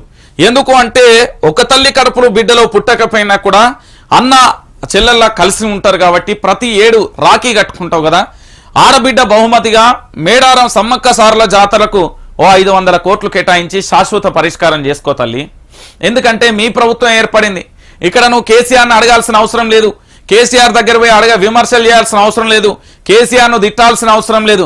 స్వయానాని అన్న దగ్గర పోయి అన్న మా పండుగ వచ్చిందే, జర 500 కోట్లు కేటాయించి శాశ్వత పనులు చేయవే అని చెప్పు.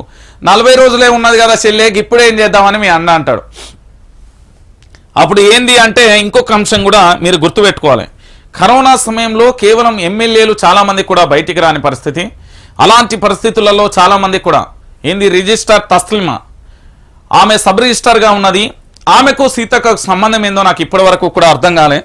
ఎందుకు నీ విషయాన్ని చెప్తున్నా అంటే దాని గురించి కూడా కాస్త ఎంక్వైరీ స్టార్ట్ అయింది. గతంలో అంటే పూర్తి స్థాయిలో ఆధారాలు సేకరించడంలో కాస్త మేము నిర్లక్ష్యం చేసినాం. ఈసారి పూర్తి స్థాయిలో ఉంటుంది.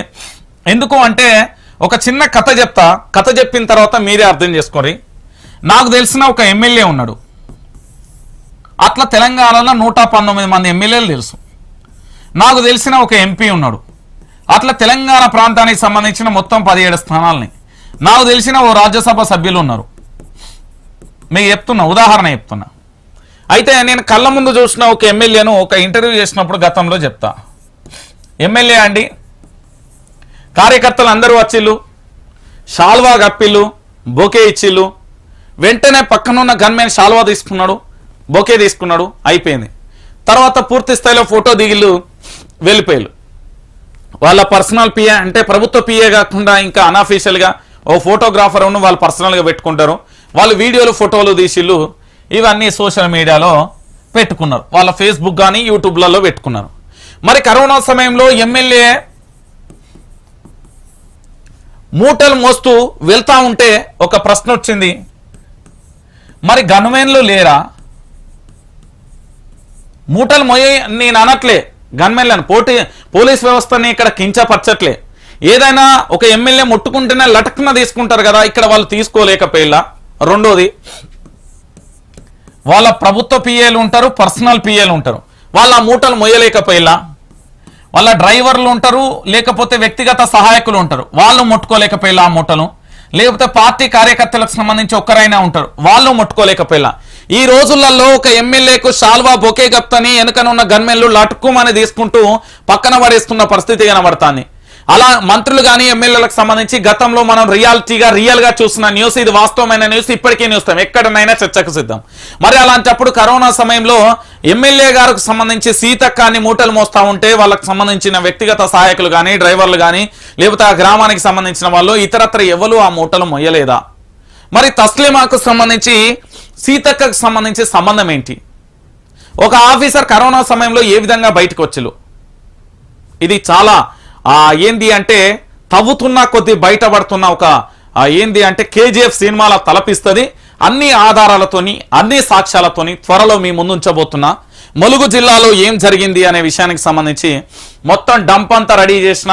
ఆ ములుగు జిల్లాకు సంబంధించి ఎన్నికలకు ముందు ఎన్నికల తర్వాత ప్రస్తుతానికి సంబంధించి దాదాపుగా 20 మంది వాస్తవ కోణాలను తీసుకురావడానికి బయలుదేరేలు వైఆర్టీవీ నుంచి నేను బయట పెడతా.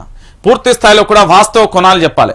ఎందుకు అంటే మేడారం సమ్మక్క సారలమ్మ జాతర అంటే నా ఫేవరెట్ పండుగ, అది నాకు ఇష్టమైన పండుగ. ఆ పండుగను మీరు నిర్లక్ష్యం చేస్తారంటే మేము ఊకోం, నేను చెప్తున్నా కదా.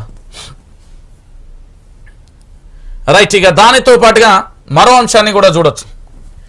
రేషన్ కార్డులు కొత్త షురు ఏంది, రేషన్ కార్డుల కోత షురు అంటూ కూడా చూడొచ్చు. ఏంటంటే కొత్త రేషన్ కార్డులు ఇస్తారేమో నేను అనుకున్నా. మెడ్చల్ జిల్లాలో 95,000కు పైగా కార్ల రద్దు, ఇక కోత స్టార్ట్ చేసిలా. సోషల్ మీడియాలో వైరల్ గా మారిన వార్త. ఇదే సమయంలో మంత్రి శ్రీధర్ బాబు ఆసక్తికర వ్యాఖ్యలు. రేషన్ కార్డులు తలసరి ఆదాయానికి లింక్ పెట్టి కామెంట్స్. కార్డులలో భారీగా కోత పెట్టబోతున్నట్లుగా మంత్రి మాటలు. రేషన్ కార్డుల దరఖాస్తు వార్తతో జనంలోకి ఆందోళన. కొత్త కార్డుల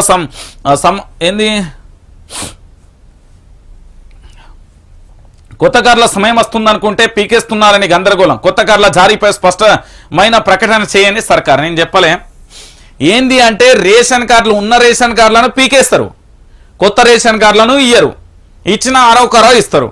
దాని తర్వాత 6 గ్యారెంటీలు అంటారు, ఆటకెక్కిస్తారు, 90 mm రాడ్డు తీస్తారు. తర్వాత వీళ్ళందరూ ఏంది భజన చేద్దామా అంటూ కూడా రాష్ట్రానికి సంబంధించిన వాళ్ళందరూ కాంగ్రెస్ పార్టీలో భజన చేస్తారు. ఎందుకంటే వాళ్ళు ఇచ్చిందే మోసపూరితమైన హామీలు. వాళ్ళ వల్ల అయ్యేదేంది పోయేదేంది, అయిపోయాయి కదా, అయిపోయింది. ఇంకేముంటుంది చెప్పురు తెలంగాణ ప్రజలరా, ఏముండదు. వీళ్ళ వల్ల ఏమన్నా అవుతుంది అనుకుంటే అది మీ పగటికల తప్ప అలా జరిగేది ఏది ఉండదు. కాంగ్రెస్ పార్టీ వల్ల తెలంగాణ ప్రజలకు ఏమన్నా లాభం జరుగుతుంది అంటే వాళ్ళ పార్టీ కార్యకర్తలకు జరుగుతుందేమో కానీ ప్రజలకైతే జరగదు. ఇది వాస్తవమైన విషయం, గుర్తుపెట్టుకోరు. ఆల్రెడీ కోత విధించుడైందా, రేషన్ కార్డులను కోత విధించుకుంటూ పోతే మరి ఏం చేయాలి అనేది తెలంగాణ ప్రజలు కూడా అడుగుతున్న పరిస్థితి కనబడుతుంది. ఇక మీరే ఆలోచించండి తెలంగాణ ప్రజలారా, రేషన్ కార్డులు కోత షురూ చేస్తే రేపు పొద్దుగాల భవిష్యత్తు పరిస్థితి ఏంది? ఉన్న రేషన్ కార్డులకే దిక్కు దివాన లేదురా నాయన అంటే కొత్త రేషన్ కార్డులు ఇచ్చుడు ఇంకా అసలే లేని పరిస్థితి. ఉన్న వాటిని కోత పెడతా అంటే ఇక ఎవడు ఊకోవాలి, ఏం కథ, ఏం లక్షణం? మీరే ఆలోచించండి తెలంగాణ ప్రజలారా. ఇప్పటికైనా ఒకటే మాట చెప్తున్నా, వైఆర్టీవీ మీ వెంటే ఉంటుంది, మీకోసమే ఉంటుంది. వైఆర్టీవీ న్యూస్ ఛానల్ ఖచ్చితంగా కూడా సబ్స్క్రైబ్ చేసుకోండి. తెలంగాణ ప్రాంత ప్రజలు అందరూ కూడా నేను అడుగుతా ఉన్నా, మీ అందరికీ కూడా నేను సహకారాన్ని కోరుతా ఉన్నా. రానున్న రోజులలో రాబోయే ప్రతి మీడియా సంస్థలో ఆల్రెడీ మన 2 ఛానళ్ళు బయటకు వచ్చినాయి. ఒకటి పబ్లిక్లోకి వెళ్ళింది, 10,000 సబ్స్క్రైబర్తోని రణరంగం చేస్తూ ఉన్నది. 9908572666 అనే నెంబర్కి ఫోన్పే గూగుల్ పే చేయండి, మీ సహకారాన్ని అందించండి. కొత్త ఛానల్ వచ్చింది, దాన్ని నేను చెప్పను, ఇంటర్వ్యూలతో అది నడుస్తుంది. మరో 2 ఛానళ్ళు కూడా దిగుతాయి. పూర్తి స్థాయిలో చెప్పిన కదా, సాహసం ఎట్లా చేస్తానో అట్లా చేస్తాయి. నేను చెప్తున్నా కదా, మీ సహకారం పక్కా. తెలంగాణ రాష్ట్ర ప్రభుత్వాన్ని మళ్ళొక్కసారి గద్దెనెక్కించే ప్రయత్నం నేను చేయబోతున్నా, గుర్తుపెట్టుకోరి. అవమానాలు అవహేళనలను అమ్ముడు వైరు ఎన్నన్నా రానేరి, నా తెలంగాణ గడ్డని కాపాడుకుంటా, గంతే ముచ్చట. పార్టీకి సంబంధించిన నేతలు పూర్తి స్థాయిలో డైలమాలో పడ్డ పరిస్థితి కనబడింది.